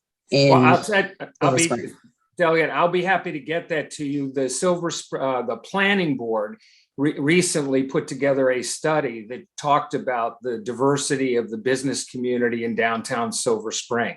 I'm happy to send that along as a link. Their number one concern for the survival of the retail community in downtown Silver Spring was marketing and promotion. Thank you. Okay, I'm getting around to the point. I'm just trying to. Okay. I'm trying to understand. Respectfully, I'm trying to understand the point. Maybe if you answer the question that I'm asking, I promise that the point is going to come out. Okay. Okay, I appreciate it. So what I wanted to get to, Steve, is that in terms of the businesses, you would agree that most of them, the tenant businesses, are mostly diverse businesses. You don't have the numbers at this moment, but most of them are diverse businesses. So of those diverse businesses, how many of them get to determine the creation of a bid in Silver Spring? Okay. If I can, I'll answer it two ways real quickly. Number one, they don't get a vote because the state law says that only property owners can create a bid. The second thing is, and I think this is really important because folks, including Councilmember Jawando, talked about decision-making power. The businesses in Silver Spring have absolutely no power now. They can serve on an advisory committee called the Urban District Advisory Committee. I don't know how you get disenfranchised if you've never been enfranchised. There's no voting power that the business community, small, medium, or large, has over the $3.7 million urban district budget. Zero. So no one's being disenfranchised. In fact, what we're basically saying is Tenants are going to be enfranchised because they're going to be part of a board that gets to decide how somewhere in the range of $700,000 to $800,000 is spent on marketing Silver Spring. Right who now, gets- they have zero money, zero And ability to influence. who gets to choose that board? The property owners get to choose it like they do in DC, Northern Virginia, and all over the country. They Okay. absolutely do. So And here's my final question. Thank you. So from the conversation that we're having, I appreciate you getting to my questions. Sure. The businesses who are the majority, they don't get a say in creating the bid. The decision on who gets to be on the board and make the decisions is all of the property owners. So in your testimony, when you talk about the lack of participation from the businesses, is there anything from this conversation that you have learned in terms of from the support panel of businesses who are speaking up about not being included in terms of why they might not want to participate in this bid?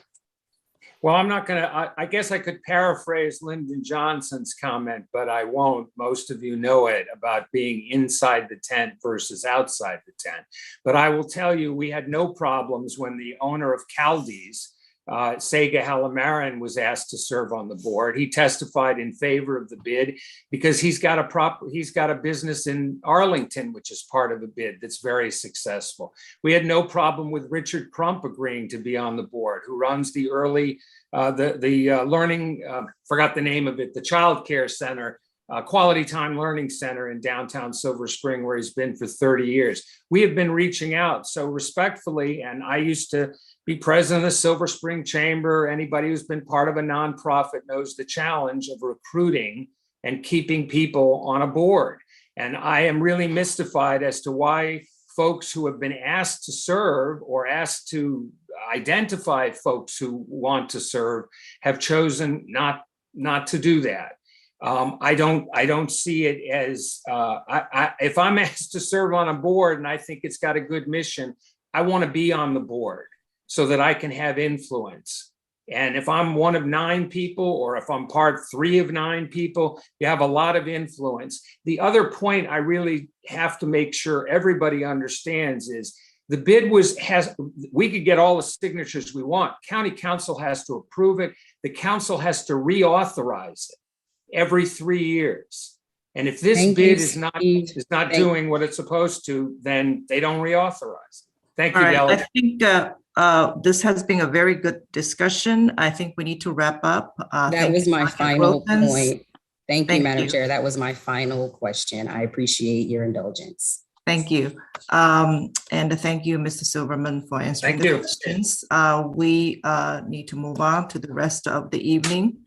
So that concludes MC 822 and also the hearing of the Economic Development Committee's hearing tonight. Before I sign off and give it back to our Chair Coleman, I just want to give a shout out to my new district mate, Delegate Linda Foley. We are really excited and looking forward to working with her. Welcome. Thank you, Mr. Corman, for the indulgence. Thanks, everyone, for joining us tonight. Great. Thank you, Chair Shi. And just so everybody knows, our soon-to-be delegate, or whatever her appropriate title is, will be sworn in on Friday. Let me just also remind my colleagues and everybody testifying, many of you who testify quite often, that we have a very robust work session process where we can work a lot of these issues in a lot more detail. So if you're wondering why 33% of Damascus residents supported prohibition, please go to that work session. We can get into those details. With that, let me turn it over to Chair Love for the bill hearings on the Land Use, Transportation, and Public Safety Committee. Thank you, Chair Corman. Good evening, everyone. Good to see you. I am curious about that 32%, Senator Zucker. I'm going to be there. So we will start off with MC 322, Montgomery County Speed and School Bus Monitoring Systems. Delegate Moon, the floor is yours. Thank you, Madam Chair. Colleagues, MC 322 is a bill that modernizes photo enforcement in Montgomery County, everyone's favorite topic. And it does it in 2 ways. One, it looks at the school bus camera program, where there's been great confusion about a certain aspect of it. And that's when we ticket drivers who are on the far end of a multi-lane highway, 6 to 8 lanes, and they're traveling in the opposite direction of the school bus. So in Montgomery County, the state law currently says if there's a median on that road, only those cars on the same side of the median traveling in the same direction of the bus stop. And that's because the pedestrians have a safe place in the middle to land. If there's not a median in the road, then all lanes of traffic moving in all directions need to stop for a school bus. And I agree with that policy because it's intended to keep the kids safe. But one of the confusing points of it has been that on an 8-lane highway or state highway, thousands of those drivers continually are not stopping.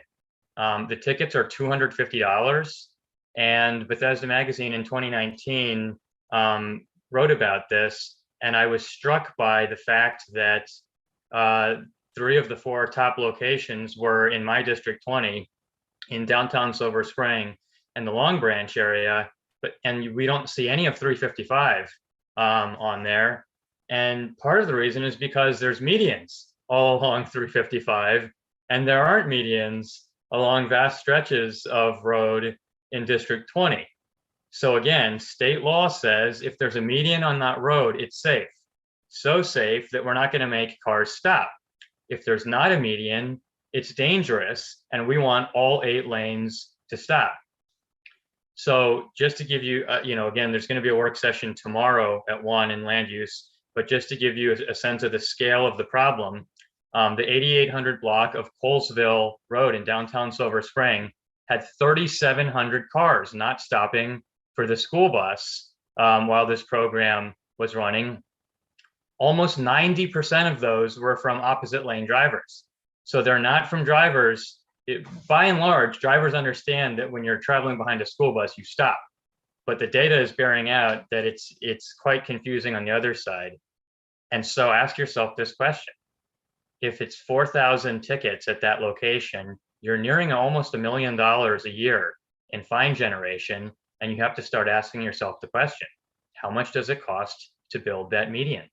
And the team has been on numerous safety walks with State Highway along these corridors, and they keep telling us they don't have the money for any of these medians or pedestrian improvements. And so I'm looking at this. It's not as simple as I say. Not all of the roads can do this without looking at other factors. But the good news is this conversation has brought together MCPS, the county transportation folks, the police, the people that look at where the school buses are located. And we're beginning the process of really trying to build improvements in education, making sure the citations are in foreign languages, since we're targeting drivers in immigrant-heavy corridors and the like. So anyway, it's a fascinating topic. It's very complex. I think the time is ripe to dig into it. And if you're interested, tomorrow we'll be looking at it. The other aspect of the bill deals with the bill we passed recently about lowering speeds on certain roads. And again, it came in with a prohibition on speed cameras. I understand that policy, but the modern approach on that is to say we're going to allow those cameras, but direct that the revenues be, again, used to actually improve these roads. That approach, you may recognize it because it was on the floor when Anne Arundel and Baltimore both put speed cameras on the books this year, but did so with conditions that the spending be to actually make the road safer. So that's a wrap, folks. Happy to answer any questions. Thank you, Delegate Moon. I see a question from Delegate Lutke. Thank you very much, Madam Chair. Delegate Moon, so what happens if there's no room for a median divider? Because the language in the bill mandates it. So are we reducing the size of the sidewalks? Well, look, I put the bill in with a pretty strict mandate like that to make a point. And that's that there's the possibility of self-financing a safety solution through the program, and that if the data is indicating dangerous intersections, there's something very wrong about us being okay collecting the $1 million every year, but allowing knowing that thousands of cars are going to keep blowing by those kids. And so I actually tried to have this conversation in 2019, and people looked at me angrily like I was trying to make things, go easy on scofflaw drivers. And so it triggered a conversation. And part of the problem is it led people to say like, well, we'll just move the stops. And I'm very sympathetic to non-engineering solutions like that. But when I talked to parents in the community, a lot of them felt like that was punishing them. That some of these the highest offender locations are next to giant apartment towers.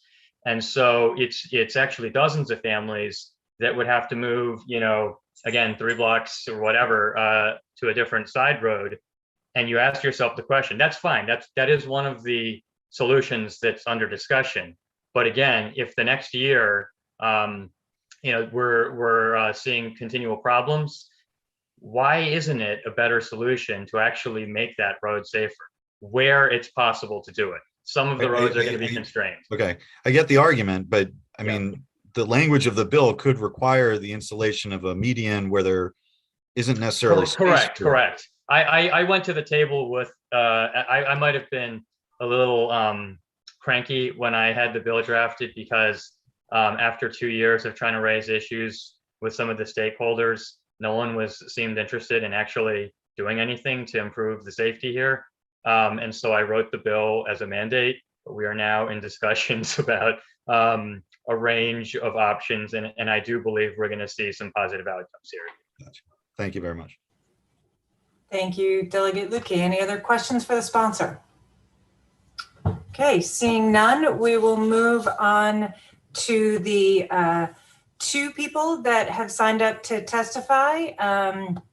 Both of them are representing organizations. They get 3 minutes. First, we have Shruti Bhatnagar with the Sierra Club of Montgomery County. Shruti. Thank you, Madam Chair. Good evening, Madam Chair and members of the delegation. My name is Shruti Bhatnagar, and I am the chair of the Sierra Club Montgomery County, testifying in support of this bill.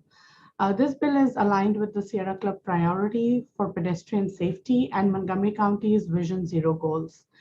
Did you know that the greatest risk to a child is not riding the bus, but leaving or approaching the bus? Reading the text of the bill, it is alarming to discover that in some locations in a 12-month period, more than 1,000 photo citations might be issued to vehicles passing a stopped school bus, where these vehicles are approaching the school bus from the opposite direction. This is dangerous, and it's also against the law. We cannot continue to let students be exposed to the hazard of oncoming vehicles whose drivers ignore the law to stop for school buses. Right now, the ticket revenue goes into the general fund. We support the bill's proposal to direct the revenue to a special fund so it can be used to make these high violation locations much safer. Whether the money is used for roadway redesign, new signs, or for educating drivers, this level of driver recklessness must stop. Montgomery County is one of the first county governments in the US to initiate a Vision Zero plan. The county must continue to put resources in place to eliminate serious and fatal collisions on roads for vehicle occupants, drivers and passengers, pedestrian and bicyclists by end of 2030. This bill will provide those resources. The Sierra Club thanks the District 20 delegation for sponsoring this bill and urges the full delegation to support it. Thank you. Thank you. Next, we have Janice Zink-Sartucci. Ms. Sartucci. Thank you. Thank you so much for the opportunity to speak. I'm commenting on MC 322. This bill seeks to use the revenue from school bus stop arm camera citations to build medians on busy roads. Are these medians needed at these locations? If so, what revenue? The public used to be able to track the revenue from the stop arm camera citations on the MCPS Funding Accountability and Transparency Reporting Database, but MCPS stopped reporting any revenue on that database in October of 2020. Not one single thing has been posted on that database since then. Fiscal year 22 isn't even an option on the drop-down menu. As you recall, the legislature changed the reporting requirements in 2019, and MCPS took the opportunity to stop posting that to that database altogether. We know there's a rumor that MCPS still voluntarily posts to the database. Please stop spreading the rumor and stick to the facts. The database is dead. On March 7, 2019, I spoke to the House Ways and Means Committee and documented that Stop Arm school bus camera citation revenue could not be tracked. In December of 2019, the Montgomery County Office of the County Executive Office of Internal Audit released a financial compliance review of Bus Patrol America, the vendor handling the Stop Arm citations. Here's a copy of the financial review. Yep, here it is. The entire document's been redacted and withheld for 2 years. Who knows if there's any revenue from the citations? We have filed a Maryland Public Information Act request for this report to be made public, but 46 days later, nothing has been released. We've requested the assistance of the PII Ombudsman, but nothing to date has been released. This bill seeks to spend Stop Arm camera revenue that can't be documented and may not even exist. This bill doesn't address that school bus stops on multi-lane roads are inherently dangerous. The Federal Highway Administration has said that school systems should minimize or avoid multi-lane roads where pedestrians are most at risk of injury. Finally, what happened to Stop Arm cameras as part of a public safety campaign around Montgomery County school buses? What happened to that? Has even $1 of citation revenue been used to do anything to help keep county children safe around school buses? Let's find out if there's any money before we start figuring out how to spend it. Thank you. Thank you. Are there any questions for these witnesses? Okay, seeing none, that concludes the hearing on MC 322. We will move to MC 1522, Montgomery County Special Taxing Districts real property tax rates requested by the chair at the request of the Montgomery County Executive. I believe we have the County Executive on. Mr. County Executive, the floor is yours. Thank you very much for letting me talk tonight. And I appreciate the long hours you're keeping going through all these bills. You have my sympathy.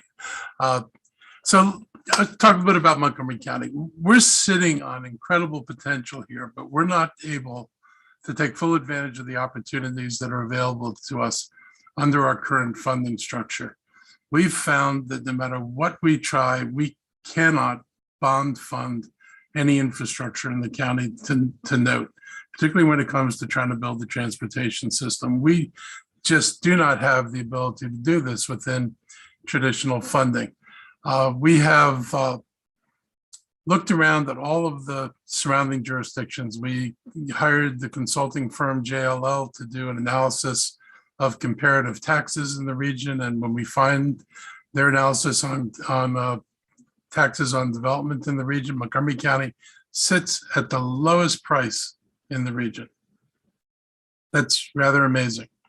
So we're down at the bottom there. We know from competing for projects to try, against Northern Virginia counties, we're in the ballpark consistently in terms of price. And we have been trying to figure out, so what is one thing that gives us a disadvantage, a serious disadvantage? And that one thing turns out to be the use of impact taxes in Montgomery County, which nobody else does, at least not on the Virginia side. So impact taxes sit at the front end of a project. They increase the cost of the project. They increase the amount the developer has to finance.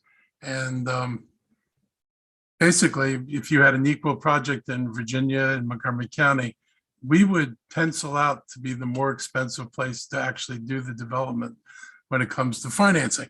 Virginia's gone to special taxing districts, and they use them to collect taxes over 20 or 30 years based on bonds that are floated for specific projects that they plan on developing.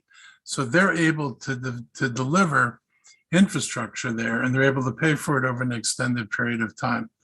And this is the system we're trying to switch to in Montgomery County. We're basically looking at a trade, but there's some things that have to happen in order to make that trade actually work.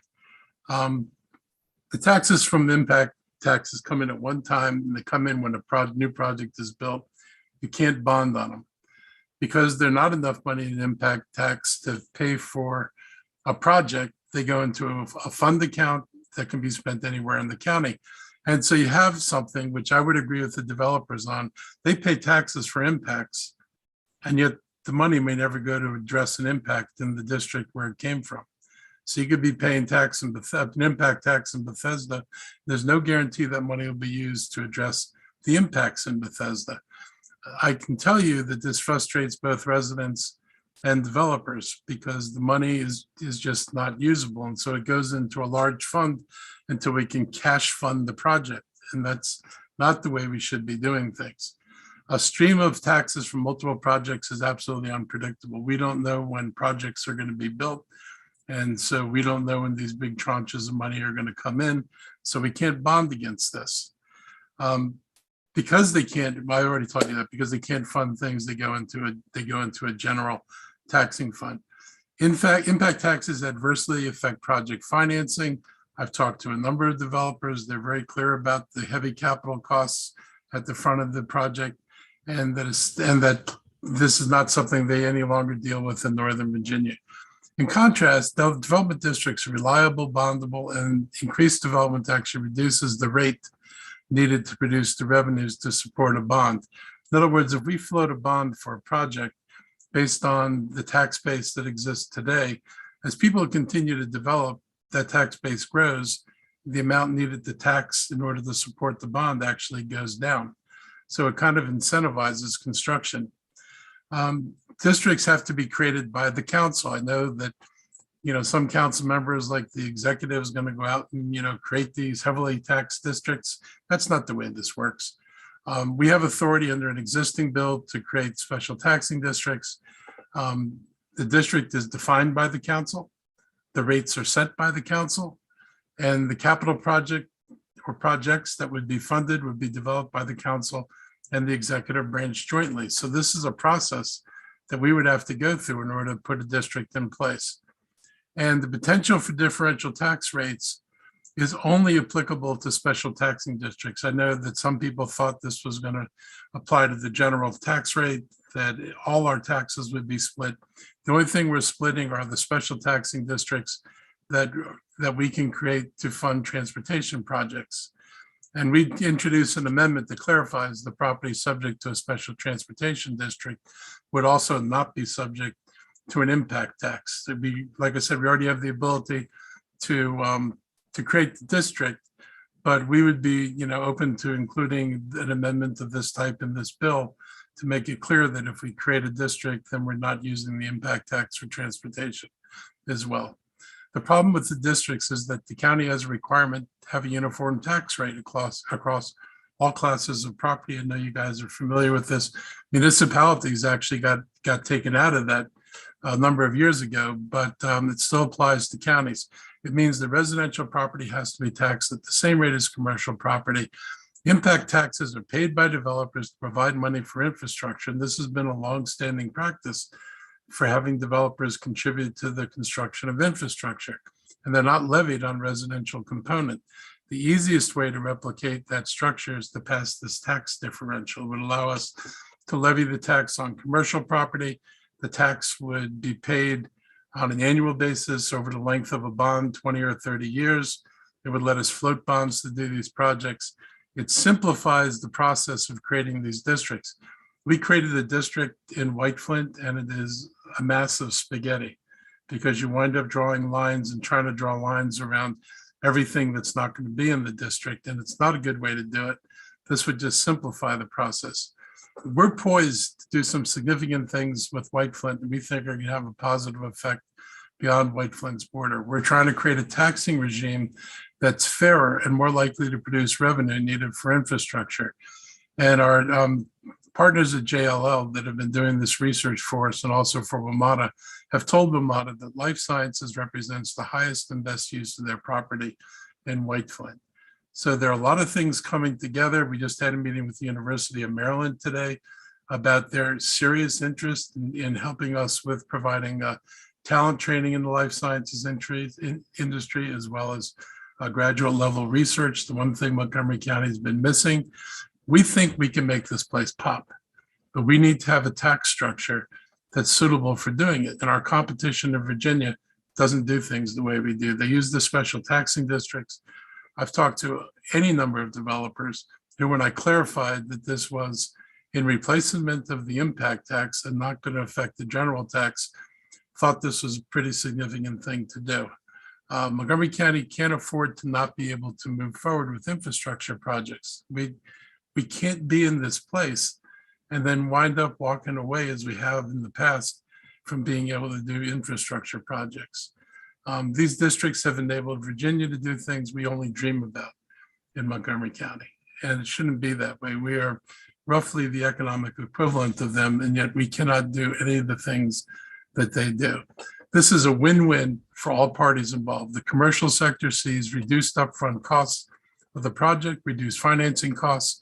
It produces infrastructure projects that benefit their investments, and they'll actually get something in return for what they're paying.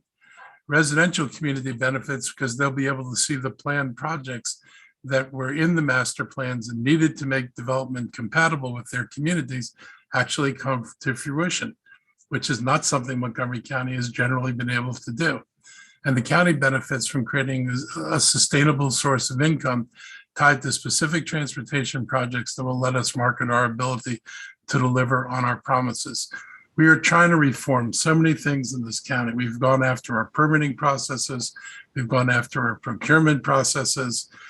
We're about to greenlight the fast track approvals for all life science, what are those called? Lab spaces coming into Montgomery County, no longer require them to have a tenant in advance. We're doing everything we can to put this county into position to take advantage of our development opportunities. I have this one bottleneck. I need to move this out of the way so we can start moving forward. Make no mistake, I can create districts. I just want to create them sanely, and I could use your help. Thank you, Mr. County Exec. Appreciate your time. Does anybody have questions for the county executive? Wow. Oh, there you go. Delegate Lutke. Thank you, Madam Chair. Thank you, Mr. County Executive. I'm curious, I don't see in the legislation that this would have to be an alternative to the impact taxes. Is that, I mean, under the law, I think if we pass this, it would be possible to apply both impact taxes and the taxes from a special taxing district. So it's actually, all I'm asking you to is to create the split taxing categories. I can create those districts today. Right. Under the, when my chief administrative officer was the senator, that you all passed the bill that allowed us to create special taxing districts for transportation projects. I can do that. What I can't do is separate the rates, and that's where we run into a wall. If the residents feel that basically something that's traditionally been paid for by the development community is now being landed in their lap, this is never going to go anywhere. And a lot of folks in the development community, A, know this, B, they're used to paying a tax. This just is a swap out basically over a much longer period of time in a much less painful way than the way we do it today. And it's being done by Virginia all over, that's their norm for how they do this. I'm just asking for the split rate. Yeah, do their special taxing districts tax commercial property and residential property at different rates?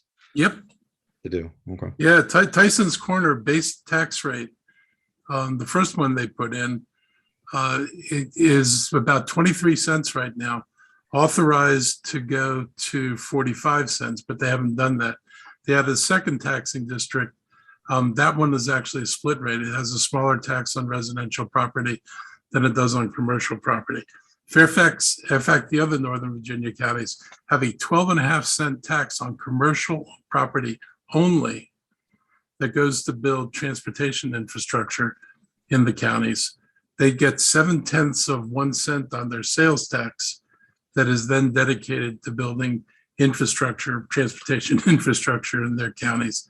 So if you stack us up against them, Virginia is able to leverage a lot more of their tax base and direct it toward transportation from commercial and the taxes from commercial properties, and we can't do that. I'm not asking to go where Fairfax is gone, and because we're not building heavy rail, we don't have to. But I need some ability to build the things we want to build. Thank you, Madam Chair. Thank you, Delegate Lutke. Senator Kramer.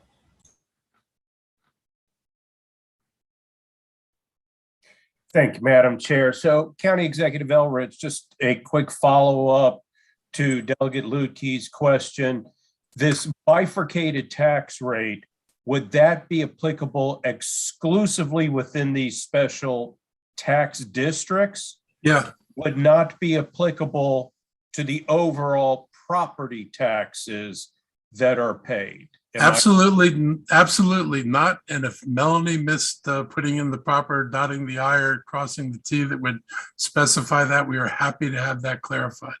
I have no. And I'm not saying that she didn't necessarily do that. I'm just trying to clarify with you right now that that is the case. That is all I want. Thank you for that. Thank you, Madam Chair. Thank you, Senator. Seeing no other questions, we will move on to the one witness testifying for the evening. Support with amendment. Barbara, I'm going to butcher your name. Apologies. Zektik? Got it. Thank you. You have 3 minutes. Thank you, Madam Chair, members of the delegation. I'm Barbara Zektik with ZNC on behalf of the City of Gaithersburg this evening. Thank you for your time. I'll be really quick. The City of Gaithersburg, the mayor and city council have not voted and taken a formal position on this bill, so I want to be abundantly clear about that. However, the city manager and staff respectfully request that you consider, when considering this bill, should the county opt to use this, that municipally owned roads be allowed to be funded with the special taxing district fund created for the transportation improvements. It's not beyond the realm of possibility that there might be one of these special taxing districts where there's a municipal road that needs some improvements. We solely ask that you consider throwing the municipally owned roads in with the mix. Thank you. I'm happy to answer any questions. Thank you. Any questions for this witness? Okay, for the record, Harpswell Strategies and SS Government Relations submitted written testimony, as did NIUP, the Montgomery County Council, and the Maryland Building Association. And with that, that concludes the hearing for MC 1522. We now move on to MC 1822, Montgomery County Automated Traffic Enforcement Implementing Agency. Delegate Crutchfield, the floor is yours. Thank you, and good evening, Madam Chair and colleagues. For the record, my name is Delegate Charlotte Crutchfield, and it is my pleasure to present testimony in support of MC 1822. This same legislation was previously presented during the 2021 session as MC 421 by Delegate Von Stewart, and I would like to thank him for that. It passed in the House and then ran into a snag in the Senate. But let me just say, this bill simply gives the Montgomery County Council the authority to transfer the Montgomery County Automated Traffic Enforcement Unit, which administers the speed cameras, red light cameras, and school bus cameras from the County Police Department to the county's Department of Transportation. State law governs traffic enforcement in Maryland and gives police officers the legal authority to enforce Maryland vehicle laws, to stop and detain drivers, issue citations, and arrest individuals for violations. The Montgomery County Police Department enforces traffic laws by in-person enforcement and also the automated enforcement. Police officers have complete discretion in a traffic stop where they can issue a warning, a citation, safety equipment order, or an arrest. An analysis of the 2018 race-based traffic stop data dashboard for the Montgomery County Police and population data from the American Community Survey shows that Black drivers experience a disproportionately higher share of traffic stops in Montgomery County. Black people account for 80% of all residents, yet they are 32% of all of the Montgomery County Police Department traffic stops. White people account for 44% of all residents, and they account for 35% of all traffic stops. Latinx people account for 19% of all residents, yet they also account for 20% of MCPD traffic stops. Asian people account for 15% of all residents, and yet account for 7% of MCPD traffic stops. The National Highway Safety Administration has indicated that automated traffic enforcement is perceived as fairer because it records all vehicles violating a traffic regulation and increases the individual's physical safety by eliminating vehicle pursuits and person-to-person confrontations. Also presently, Montgomery County is engaged in a plan, which is the Vision Zero plan, with the goal to make our streets safer for all community members. And specifically, in addition to its current response, and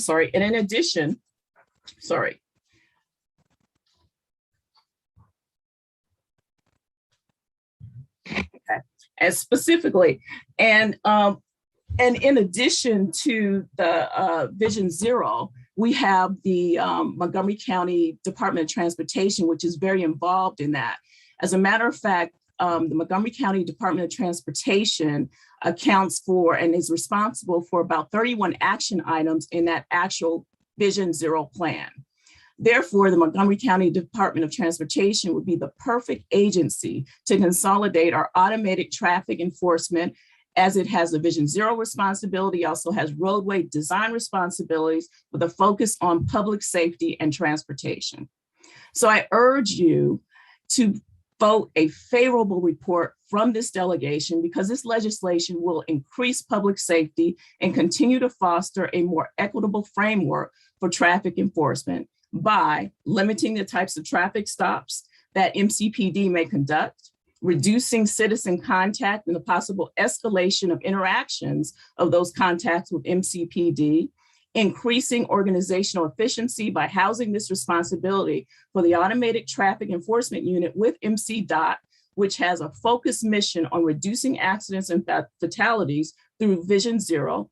It also allows MCPD to focus on other more pressing duties outside of minor traffic stops. And finally, it removes the human bias at the time of a violation. Therefore, I urge your support, and also want to mention to you that the County Council has also supported MC 1822, as well as our county executive. Thank you for the opportunity to present on 1822 tonight. Thank you, Delegate Crutchfield. I see we have a question from Chair Bargay. Thank you very much, Madam Chair. I just have one question. Under your bill, who would be the decision maker as to where the enforcement cameras are placed? So this bill does not in any way indicate where those cameras will be placed. I know, but who would be the decision maker? That would be up to the state. As far as the state highway roads go, and as far as the county goes, it would be the county to make those decisions based on review and analysis of different locations. So in other words, what you're saying is your bill doesn't alter the way in which the locations are chosen right now. That is correct. Okay, thank you. Any further questions for the sponsor? Okay, seeing none, we will move to our panel. Our first witness is Seth Grimes, former council member from Tacoma Park and currently with Tacoma Park Mobilization and Silver Spring Justice Coalition.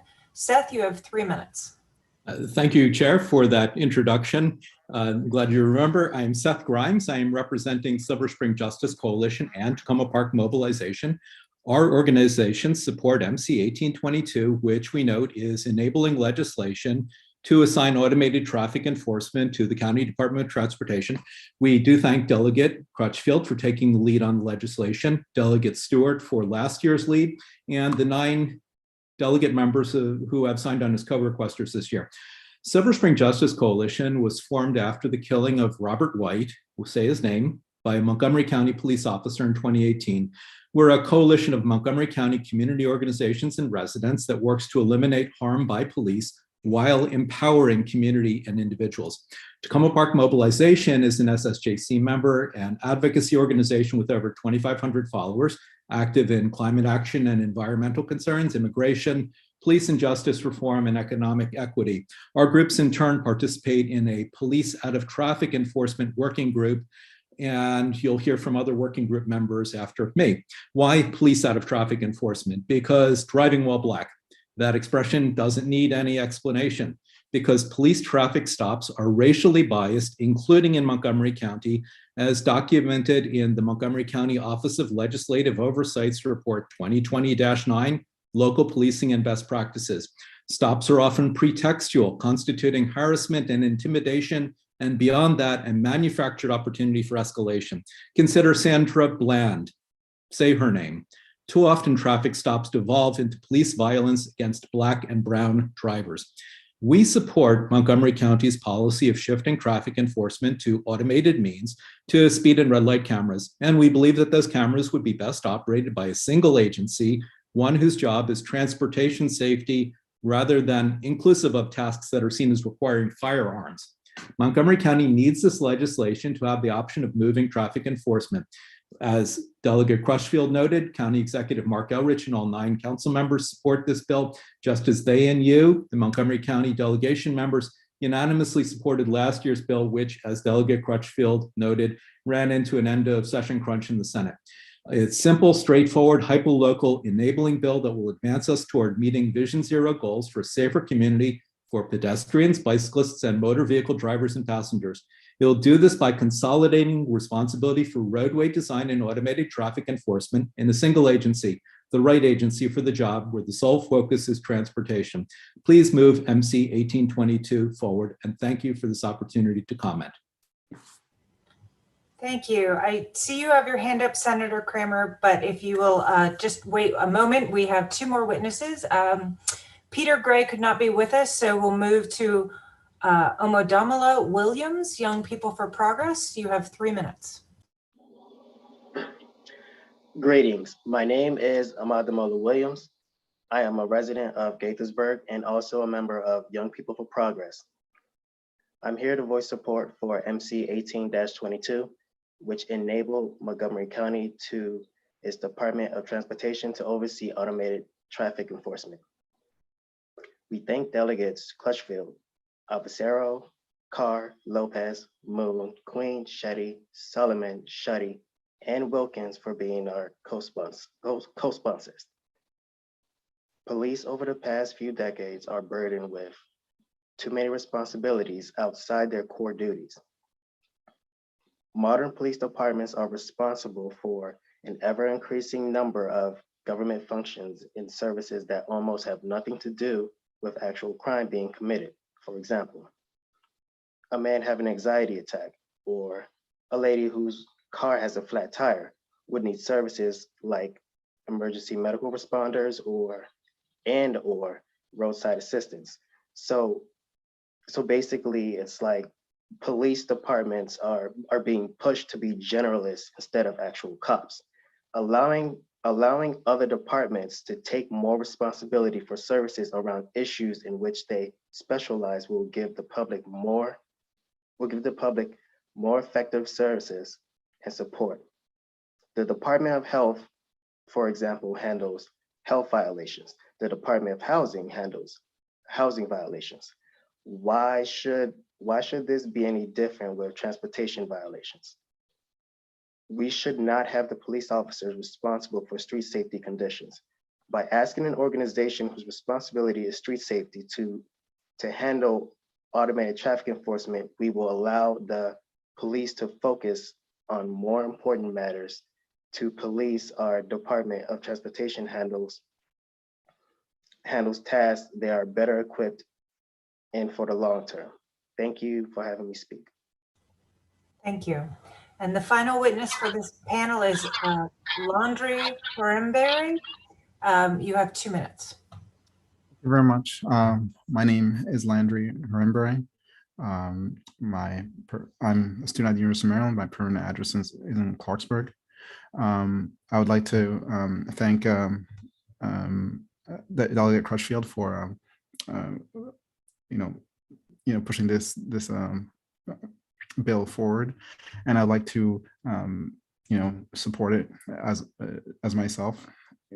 And I agree that in our community we have already asked a lot of police officers, and over time there has been a significant mission creep and institutional sprawl of the police, and this has been the result of policy. And we think that policy can change that. It can move responsibilities that have been left to the police to departments that are better suited to meet those responsibilities. As part of the Vision Zero program, we can move automated traffic enforcement to the Department of Transportation, where it can be put together with all the other projects that the Department of Transportation is working on to better address the actual safety concerns of the county. Even though this specific bill only is an enabling legislation, it's one step towards allowing the county to have more flexibility in how it addresses policing, and it gives the county an opportunity to use a different method that is perceived to be more fair and less biased in the way it influences traffic safety. Even though this doesn't directly address traffic stops or any of the inequalities directly of traffic safety, it's a step in the right direction, and I implore everyone to support this bill. Thank you. Thank you. That completes the oral testimony. Senator Kramer, did you have a question? Thank you. I'm good, Madam Chair. Okay. Do any of the other members have any questions? Great. I will note for the record that the Montgomery County government submitted written testimony, and that concludes the hearing on MC 1822. Thank you, everyone. We will now move to MC 2222, Montgomery County Speed Monitoring Systems, Maryland Route 200, the Intercounty Connector. Senator Kramer, the floor is yours. Thank you for that, Madam Chair. For the record, Ben Kramer introducing MC 2222 on behalf of the entire District 14 and District 19 delegations. For those who are or are not familiar, the Intercounty Connector runs the entirety of Districts 19 and 14. It also goes into District 39 for a little bit, and it's one small segment into Prince George's County.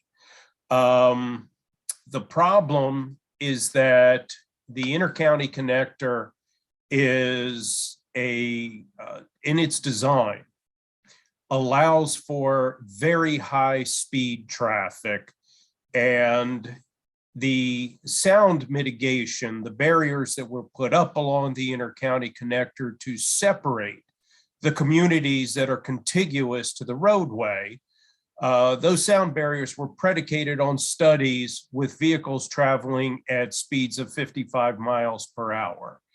The speed limit had been raised on the ICC to 60 miles per hour, but it is very common practice for vehicles to be traveling anywhere from 70, 80, 90 miles per hour on the road. A big part of the problem, as is the case with state agencies throughout the state, Governor Hogan has slashed budgets and positions within agencies. The Maryland Department of Transportation has not been spared. And as a consequence, they're shorthanded. They do not have the resources to enforce the speeds on the Intercounty Connector, and the quality of life for the communities that, again, are contiguous to the ICC has been dramatically reduced because of the volume of noise from speeding traffic, and since the pandemic more recently, motorcycle racing on the Intercounty Connector. The fact of the matter is that Maryland law is not nearly as stringent as in our neighboring state of Virginia, and it is not lost on those who want to race motorcycles on public streets. So they come into Maryland to do their racing. What has occurred is that on areas of the Capitol Beltway, the state police increase their enforcement. They do not do the enforcement on the intercounty connector. But because they increase their enforcement to try to reduce motorcycle racing on the Beltway, they push that onto the intercounty connector. So in addition to the high speeds that automobiles are traveling on the intercounty connector, there's been a dramatic increase in motorcycle racing on the ICC. So the bill before you, although I had requested repeatedly of the bill drafter that the bill require the Maryland Transportation Authority to implement the speed camera installation and enforcement and allow them to enter an agreement with the Montgomery County Police Department to take it if the county wanted to enter into that agreement. The way the bill is drafted, it specifies that the Maryland Transportation Authority and Montgomery County shall enter into a memorandum of understanding for the county to do the operation. I don't think that that is a significant issue. At the end of the day, it accomplishes the goal, and under the bill, there would be a requirement for a speed camera to be placed at all exits on the intercounty connector at some point between exits in the Montgomery County section of the intercounty connector. The goal here being that rather than just have one or two cameras and having cars race up to slow down and then race again until the next camera, we have consistency throughout travel on the intercounty connector so that folks know there will be speed cameras throughout the course of their travel and in both directions. The reason that it does not include our friends in Prince George's County, although our colleagues that have the one section in Prince George's in their district were very supportive of it, is that it added a layer of complication in the drafting that I just did not want to have to deal with. So my friends over in Prince George's indicated that they may well consider doing it for the one little segment that they have of the intercounty connector.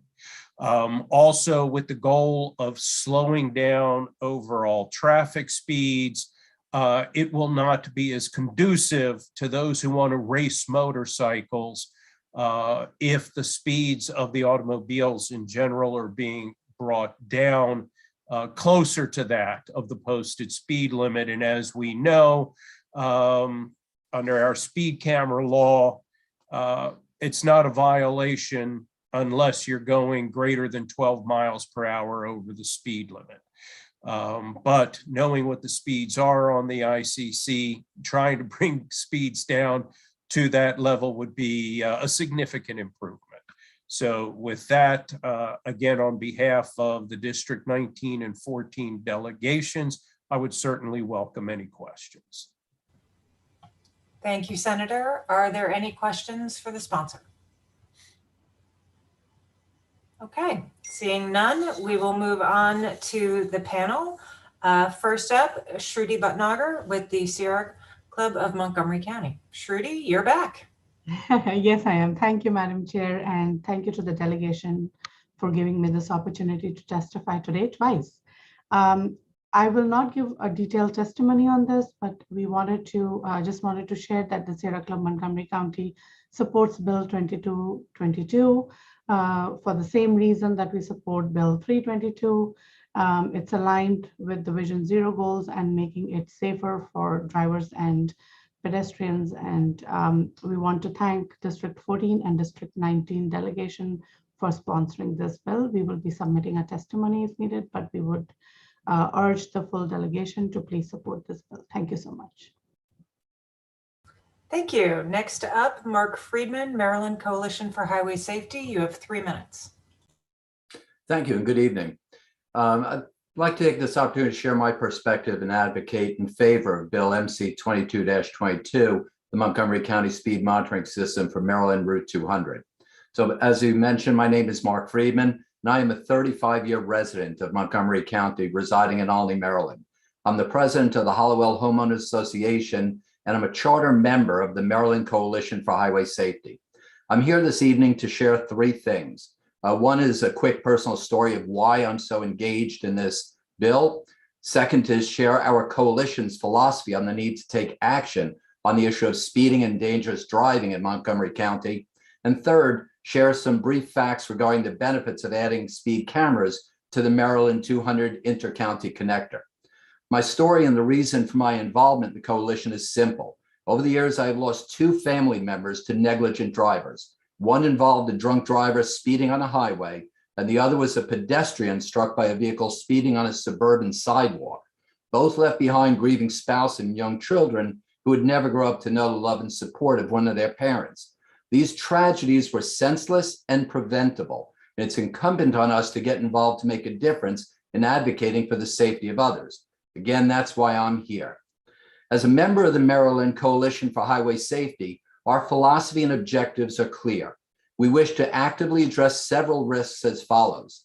1, the current ICC roadway experience reflects growing danger and declining quality of life due to excessive speeding. My personal experience is that the 60-mile-an-hour limit is widely ignored by far too many drivers, and data shows that Maryland roads are growing more dangerous and deadly. 2, speed cameras are a proven, effective, and impartial means of slowing people down. They work to save lives and promote the quality of life on our local roads. Applying this life-saving technology to the major state highway running through Montgomery County is an imperative. And third, we're concerned about reducing vehicular speed for 2 reasons. First, local driving safety. Too many out-of-state and non-Montgomery County drivers use the ICC as a shortcut and treat it as a raceway, making it dangerous for our local drivers.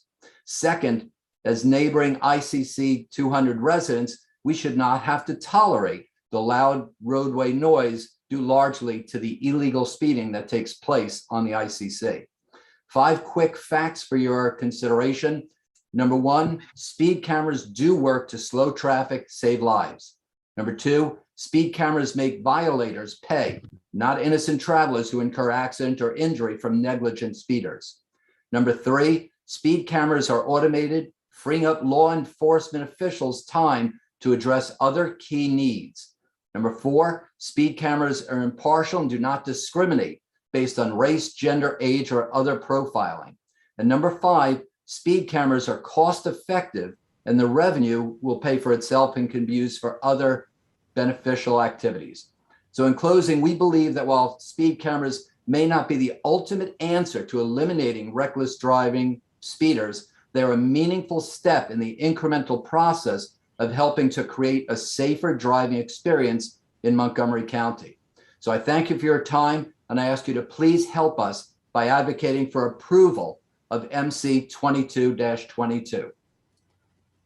Thank you. Next up, we have John Petrushka. You have 2 minutes.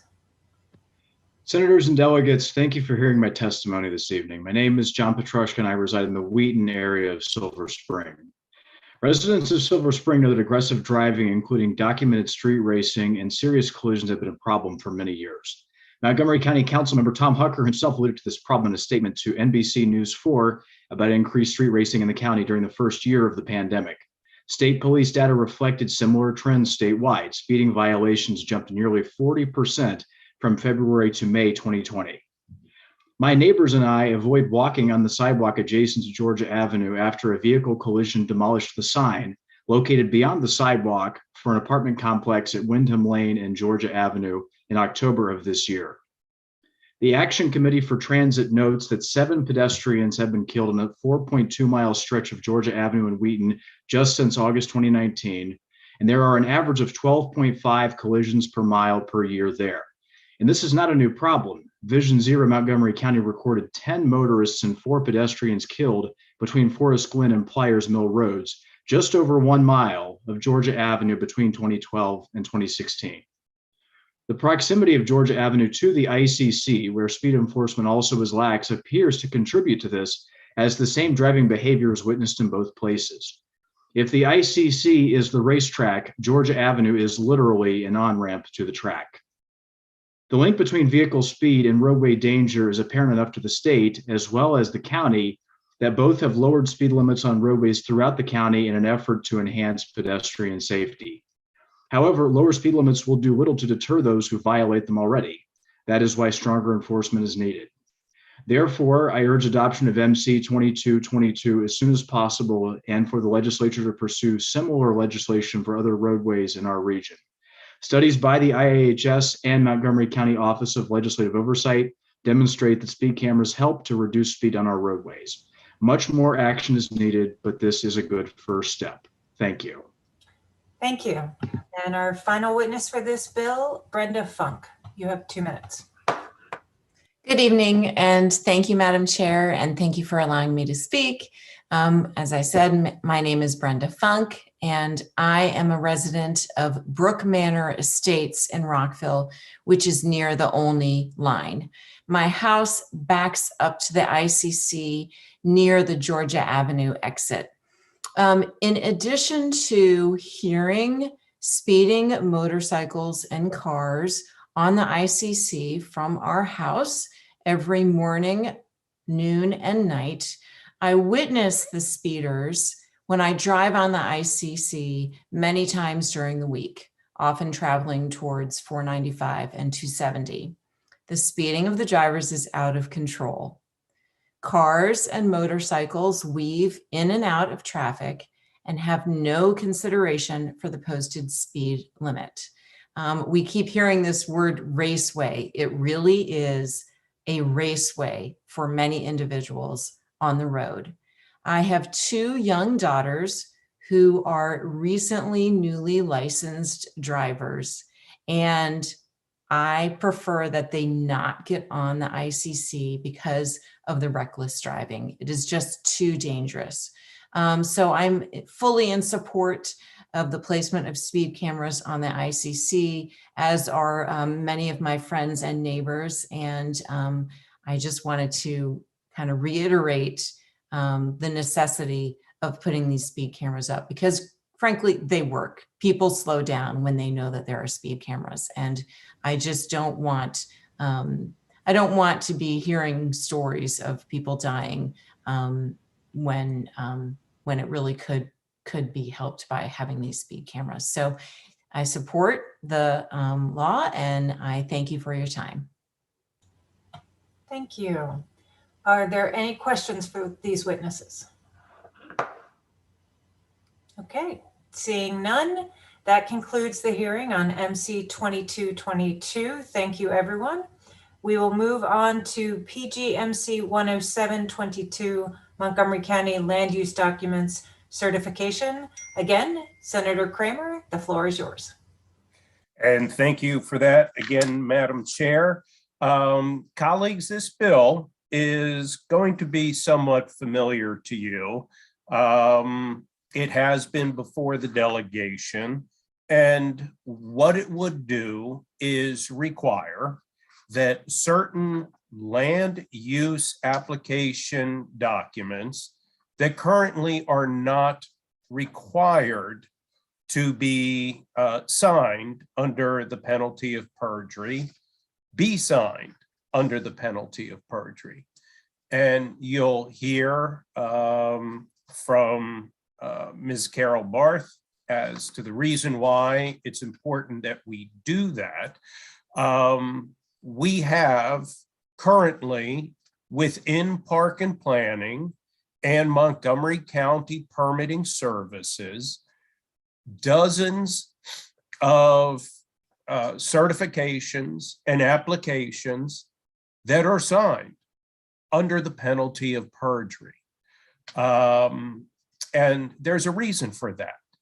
It's to show that when you put your signature on this document, that you're doing so seriously, that you are taking the document that you are presenting to government agencies seriously, and that you are going to do your best to represent the facts. The bill before you would require that the referenced land use application documents be signed using the following form. I certify under the penalty of perjury that this document, including any accompanying forms, statements, maps, or drawings, has been examined by me, and the information contained herein to the best of my knowledge, information and belief is true, correct, and complete. There is nothing in that language that says it is guaranteed to be 100% accurate. It is saying that to the individual's information and belief, that it's correct. Now, the opposition is going to come in and say that this is a horrendous burden to place on them, and yet they sign a myriad of documents with this exact same language in it when they apply to develop in Montgomery County. I think it's interesting our county council is not supporting this. And yet there are dozens of documents in Montgomery County right now that require that exact same language. But somehow requiring this of this park and planning document was a bridge too far. If you go to Montgomery County and apply for a business license, you are going to take that application when you submit it to Montgomery County and say, I declare under penalty of perjury that the above information is true and correct. It doesn't even say to the belief and knowledge. It says this information is true and correct under penalty of perjury to get a license in Montgomery County, a business license. If you apply for a permit in Montgomery County that's a non-conforming use, you're going to sign it under penalty of perjury. I hereby declare and affirm under penalty of perjury when you fill out this document in permitting services in Montgomery County. If you apply to get a fence in Montgomery County, the application for it will be sworn to under penalty of perjury, as well as all building applications, both residential and commercial. So I find it curious that somehow for our Montgomery County Council members, this certification on a park and planning document was again a bridge too far. Now, we also have the Park and Planning Commission opposing it. And I find that interesting as well, because I don't know what is a bridge too far for them, because they have other documents throughout park and planning that require this certification. So I think about it and it says to me, this doesn't smell right. Why is it that our county council and park and planning commissioners would be opposing these particular documents? And I question, is it because the developers are pushing them to oppose it?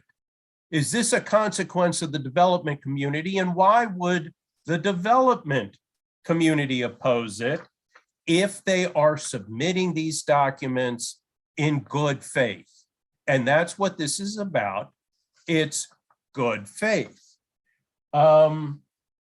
Real fast, I just want to find, and I will actually, because I know that my friend Adrian Gardner is here, and I'll have the opportunity after his testimony to ask him some questions. But This is the response from certain developers who are opposed to the bill. Taken to the natural conclusion, if a complaint were made against a development, could an applicant be held criminally liable for accidentally, okay, this is their written testimony to you, colleagues, for accidentally but erroneously stating that a lot size is 20,012 feet when it's in fact 20,102 square feet. I would proffer to you that no, there is nothing at all that they will face in the way of criminal charges, criminal perjury charges under their own scenario of accidental and erroneous statements. Now, I will also share with you that 2 years ago, our friends from Park and Planning came in and stated that they were concerned that individuals just not knowing what they were doing would fill out these certain applications and get caught up in some kind of criminal charge for perjury, that they're going to be prosecuted. Now the tune is with this year that, and I'm again reading from the developers, that the reason this is not necessary is that these documents can, and using their words, can only be prepared by an individual that has passed qualified professional training from the state or is a licensed landscape architect or licensed forester. This is a point I made to this delegation 2 years ago when I said, the information you're hearing from our friends at Park and Planning is not accurate. You're not going to have Harry or Harriet homeowner filling out these documents. They are done by land use attorneys and by engineers. But now the story is, well, if engineers are doing it, they put their license at risk. But what about the developer who submits the document and erroneously knows, not erroneously, factually knows that something in that document's not correct? Maybe the engineer's license will be at risk. Maybe the engineer's not making the representation falsely. Maybe the developer is. So the bottom line is, the goal here is to ensure that along with all these other land use documents that are required to be certified under penalty of perjury, that these documents are as well. The fact of the matter is, I don't think anyone who testifies in opposition this evening is going to point out a single instance in all the other documents that are signed under penalty of perjury where their clients were prosecuted under criminally for having perjured themselves. But what it does do is give that notice of sincerity that this document has to be submitted to the best of your knowledge with accurate information. Otherwise, what is there to ensure that whomever it is that is signing the document is not misrepresenting facts? So with that, I would certainly welcome any questions or comments. And I thank you for your time this evening. Thank you, Senator. Are there any questions for the sponsor? Okay, seeing none, we will go to Carol Barth, Montgomery County Civic Federation. You have 3 minutes. Thank you. Representing the Civic Federation, Carol Ann Barth. Senator Kramer is absolutely right. There has been a lot of foofara around this proposed legislation. I want to make it very simple and cut and dry for you. One of the arguments is, oh, we don't need this because people will put their professional licenses at risk when they sign something. Well, tell that to the people who were impacted by Mr. Lee Sutherland, who with no training or license worked as an engineer in this county for 30 years. And when it was found out, the state board fined him $7,000, period. I don't know how much money he made over the years pretending to be an engineer, but I bet you $7,000 is not any kind of a deterrent to anybody. So again, it is only targeting people who are knowingly spreading falsehoods as part of their applications. It's very simple. You know better, but you did it anyway. It's nothing to do with simple errors. One of the other arguments that has been made is that Park and Planning reviews applications for completeness. Well, that's great, but completeness does not equal free from fraud. If you've ever graded a paper, you know that that paper may be very complete, but it could also be completely wrong. There's really no protection against fraudulently obtained approvals or permits that are based on fraudulent submittals if they're merely being checked for completeness. So really, the focus here is very simple and very narrow. We care about this because there are bad actors, and some of them do these things. They will put in information that they know is false, and we need to send a signal to them that that is simply not okay. And why it's okay on one document and not on another makes absolutely no sense. And frankly, I don't see how anybody can, in public, oppose this, because what you're really doing is saying that this whole system doesn't matter. Just make it up as you go, put whatever you think down there, and you have no requirement to simply tell the truth to the best of your ability and as you best know it. I don't think that's too much to ask for the citizens of this county. I don't think that puts a burden on anybody's business. And again, I have not heard, like Senator Kramer, nobody's been able to point out any impact, any detriment to having that requirement on the documents that we have. Ms. Barth, you could wrap up, please. All right, and just my last point, I congratulate Park and Planning on their newfound care for citizens, that they're worried about citizens signing these documents and getting caught. If I or you or any of us hire somebody to prepare our taxes, we still sign that tax document under penalty of perjury. Thank you, Ms. That's Barth. it. Are there any questions for this witness? Okay, seeing none, we'll move to the opponent panel. Adrian Gardner with National Capital Park and Planning. You have 3 minutes. Hi, Adrian. Hi, good evening, I suppose, Madam Chair and members of the delegation. For the record, Adrian Gardner, it's my privilege to serve as the General Counsel of the Park and Planning Commission. I won't be long because you have our written testimony, but there's really 3 reasons that the commission is opposed to legislation. First, and we haven't heard it tonight, we can't find a compelling reason or a need for this bill. There's been one example cited, but it's unclear how the bill would actually have helped that situation. 2 is there really seem to be, I think we all agree that people, if there are wrongdoers participating in any sort of a submittal process, there need to be tools to punish them, and there seem to be other statutory rules and other statutory tools to punish intentional wrongdoers. And the third thing is it really does seem to be out of proportion to expose lay people to these kinds of criminal penalties for technical documents. And that's, I think, where I might part company with some of the other testimony you've heard.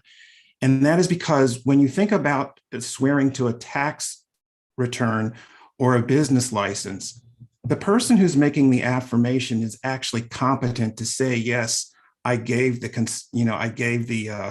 accountant all of my W-2s. I know what my income was. This is quite different, and that's part of the reason. And I know that there is a question because it seems like the bill is focused on the development community, and the development community, community can speak for themselves, but it is true that about 1/5 of the people who submit plans for permits, including for things like a swimming pool or changing the location of a gazebo, sometimes if it requires a change to the forest conservation plan, you'll have to go get one of these documents presented, and homeowners do that. So we're talking about hundreds potentially of individual applications that aren't associated with larger subdivisions. So for all of those reasons, I mean, we have such great regard for the sponsor of this legislation, but the problem is we just don't really see a reason for it in this instance. I'd be happy to answer questions. Thank you. Delegate Stewart, I see you have your hand up, but if you could wait just one more minute. We have one more witness for this panel, Bob Enton with the Maryland Building Industry Association. Good evening, Bob.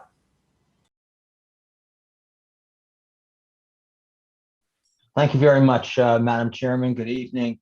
Robert Enton on behalf of the Maryland Building Industry Association, which is the trade association in the state of Maryland, the statewide association, which has over 1,100 members and over 100,000 employees.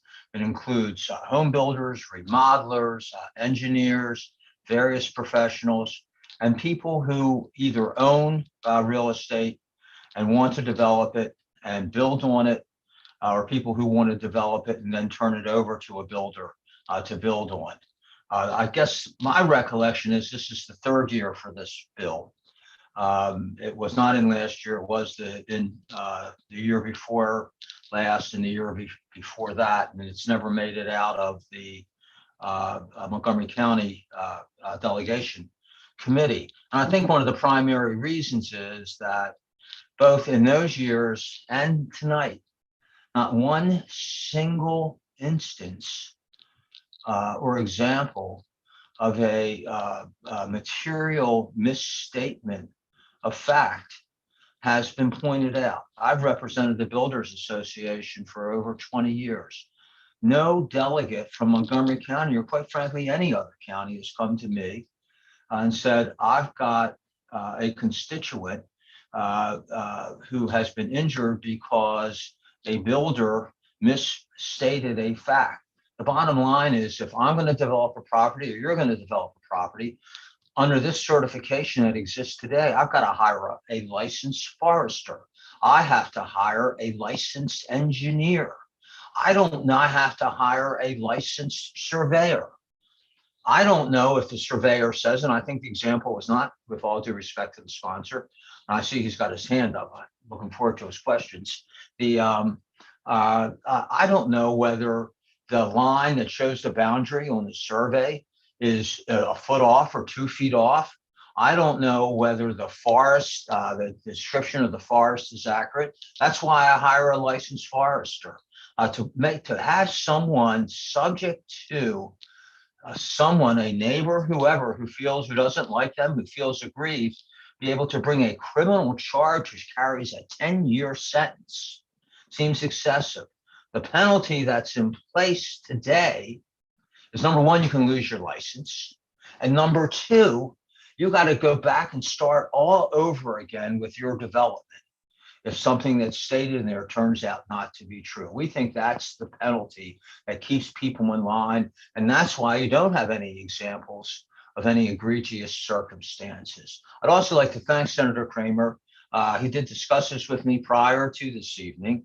I'd also like to thank him. One of the concerns we had last year, and I'll be honest about it, or 2 years ago, was that it said it had to be your reasonable knowledge, information, and belief. And I, just as an attorney, I'll wrap up. Thank you. Objected to that. And I want to thank Senator Kramer for taking that out. But based on what we see in the bill, based on what Parks and Planning has said, the county is against, county council is against it. You're going to hear from NAIOP. We share their concerns. If I could work it out with Senator Kramer, I would be delighted. And I will try. Thank you. Thank you. That concludes the oral testimony. Delegate Stewart. Thank you, Madam Chair. Well, as much as I like talking to Bob during these hearings, in fact, I think Bob is maybe one of my favorite people to ask questions to. I'm actually going to direct my question to Mr. Gardner.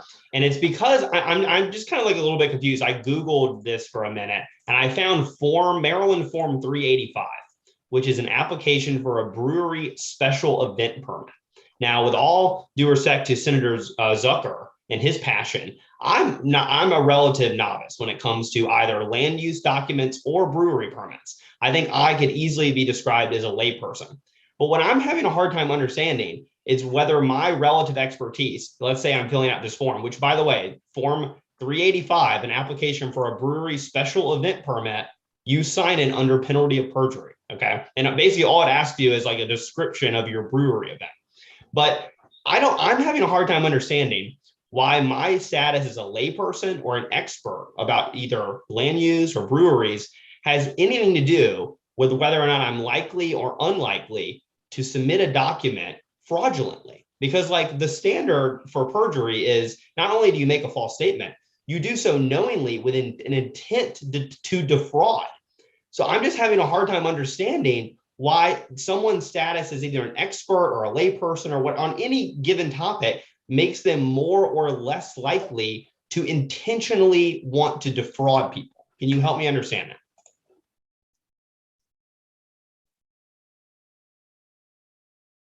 Adrian, you're on mute.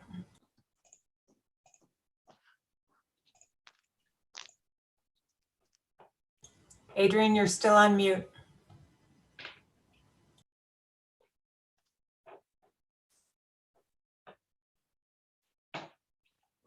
My apologies, Delegate Stewart. Let me first thank you for the question and say I'm not familiar with the form that you're talking about, but I am looking on page 3 of the bill at line 15 through 23. And one of the things that you see, unlike I imagine what a special event permit says, if it's my event, I'm going to be able to tell you what day, I'm going to be able to tell you enough factual things about it to make me competent to assert whatever's in the permit request.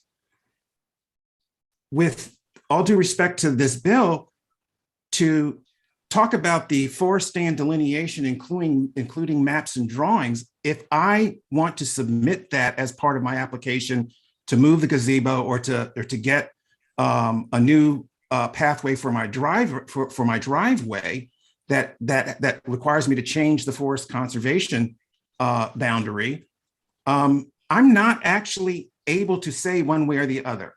And I agree with you that it's of no moment if the person is in cahoots to try and submit something that is knowingly false for the purpose of unlawfully procuring this approval. That is the point at which I think the other criminal laws should take precedent. And our point is simply this, that while I think I said we all agree that should not happen, but while that's true, I don't think that we don't believe that it's fair to put people even exposed to that without a good reason. I think that's the point that we're making. As policymakers and legislators have to deliberate this, why is the juice worth the squeeze in putting citizens at that peril? Yeah, I appreciate the response, and I mean, at the risk of annoying all my colleagues, I'll just take another angle at it, which is that like I've read some of these cases in law school about like perjury charges. The best defense to perjury is ignorance. When people are charged with perjury, the number one thing they say is, I didn't know any better. I'm an idiot. And so I just have a hard time understanding why someone's lack of competence or knowledge about a topic would make them at greater exposure to a charge about fraud. I'm just I didn't get a good answer the first time, which is the only reason I'm repeating myself. But can you help me understand why it's by the number one defense to fraud, you're saying makes it more likely for someone to be charged with fraud? Well, I guess I understand your point. Your point is that because you're incompetent to testify, you would have a perfect defense to the charge of perjury. But if you're incompetent to testify about what an MRI, or anything, and I mean competent incompetent in the legal sense. And the question I think for you is why would you ask someone to testify about something that they're admittedly not? But I think your point is well taken. The only thing that would make it more likely is the fact that they would be susceptible to the charge, I guess, if the legislation passes. Okay, I appreciate it. Thank you, Delegate Stewart. Senator Kramer. Thank you, Madam Chair. Adrian, good evening to you. Been quite a while since I last had the opportunity to see and speak with you. Good to see you. Adrian, quick question. How long have you been general counsel for the Maryland National Capital Park and Planning Commission? I've been here for more than 20 years, Senator, and it's good to see you as well. Thank you for that. So the point here is you have considerable background and experience with the commission. Would you be good enough to please share with the delegation other documents, other park and planning documents that are signed under penalty of perjury? I would be happy to do that. I'm not prepared to do that tonight, but I would be absolutely happy to compile those and share them with you and the rest of the delegation, of course. So we would be happy to do that. Yes. Well, it's a little disappointing that here we are, knowing this bill was being heard tonight, and that with the position Park and Planning was taking, that this was a very likely question to be asked. So would you concede that there are documents that Park and Planning has that are signed under penalty of perjury? Without a doubt, because there are any number of but none that I'm aware of right now relating to in the land use context, Senator. And I'm not trying to be difficult at all. The point that I'm making is that I don't want to answer a question and be incorrect about it. I know that you sent some documents that the county required during the last iteration of this bill, and I am happy to provide the delegation with the information, but I don't want to say something that's incorrect tonight. All right. So evidently, in all the other documents, and quite frankly, I've got quite a few of them sitting with me this evening, and I'll spare the delegation going through them. But the fact of the matter is there are quite a few. And for some reason, this particular documentation somehow is going to be putting unsuspecting folks who are at risk of criminal prosecution. Adrian, can you share with me of all the other documents that Park and Planning does require be signed under penalty of perjury? On how many occasions are you familiar? There were circumstances where there was a criminal prosecution that came about as a consequence of somebody perjuring themselves on the myriad of other documents that Park and Planning has that require a signature that is certified under the penalty of perjury. Well, again, I'm not sure that there are any that I'm familiar with in the land use context. The ones that I was referring to before were more like in the personnel context, the benefit context.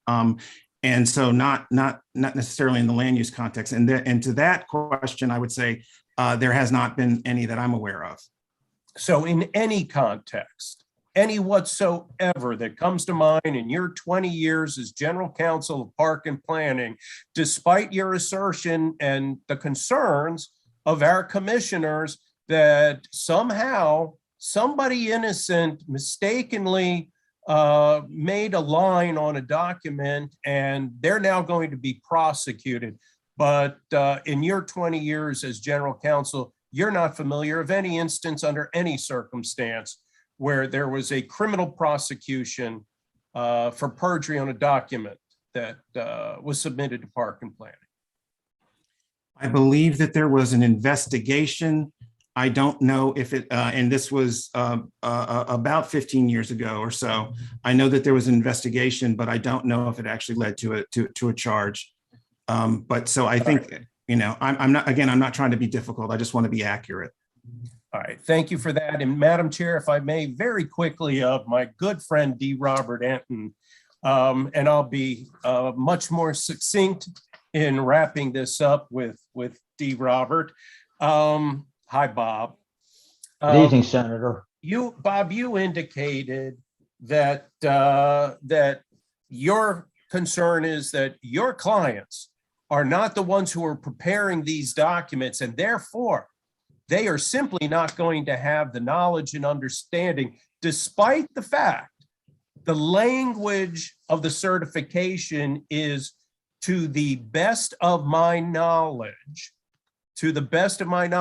but you're still very concerned that they will be signing this document and putting at risk the possibility of spending 10 years in hard labor, making little rocks out of big rocks because they did not prepare the document. So let me ask you this, Bob, are you familiar with the fact that these same individuals that are concerned of yours also have to sign under penalty of perjury a sediment control application, which clearly they're not personally doing? Engineers and architects and land use attorneys prepare these documents, or a stormwater management plan. They've got to sign those under penalty of perjury. Are you familiar with any circumstance where those same individuals were convicted criminally for having signed any of those documents at any point in time, prosecuted? Not only convicted, but prosecuted. Can you share with me an instance where your clients had that experience? So, Senator, I'm not familiar with those sections of the code that you're referring to. I've only focused on the ones that are the subject of your bill, and I just kind of look at it at this way. There's no evidence whatsoever that there's a problem. None.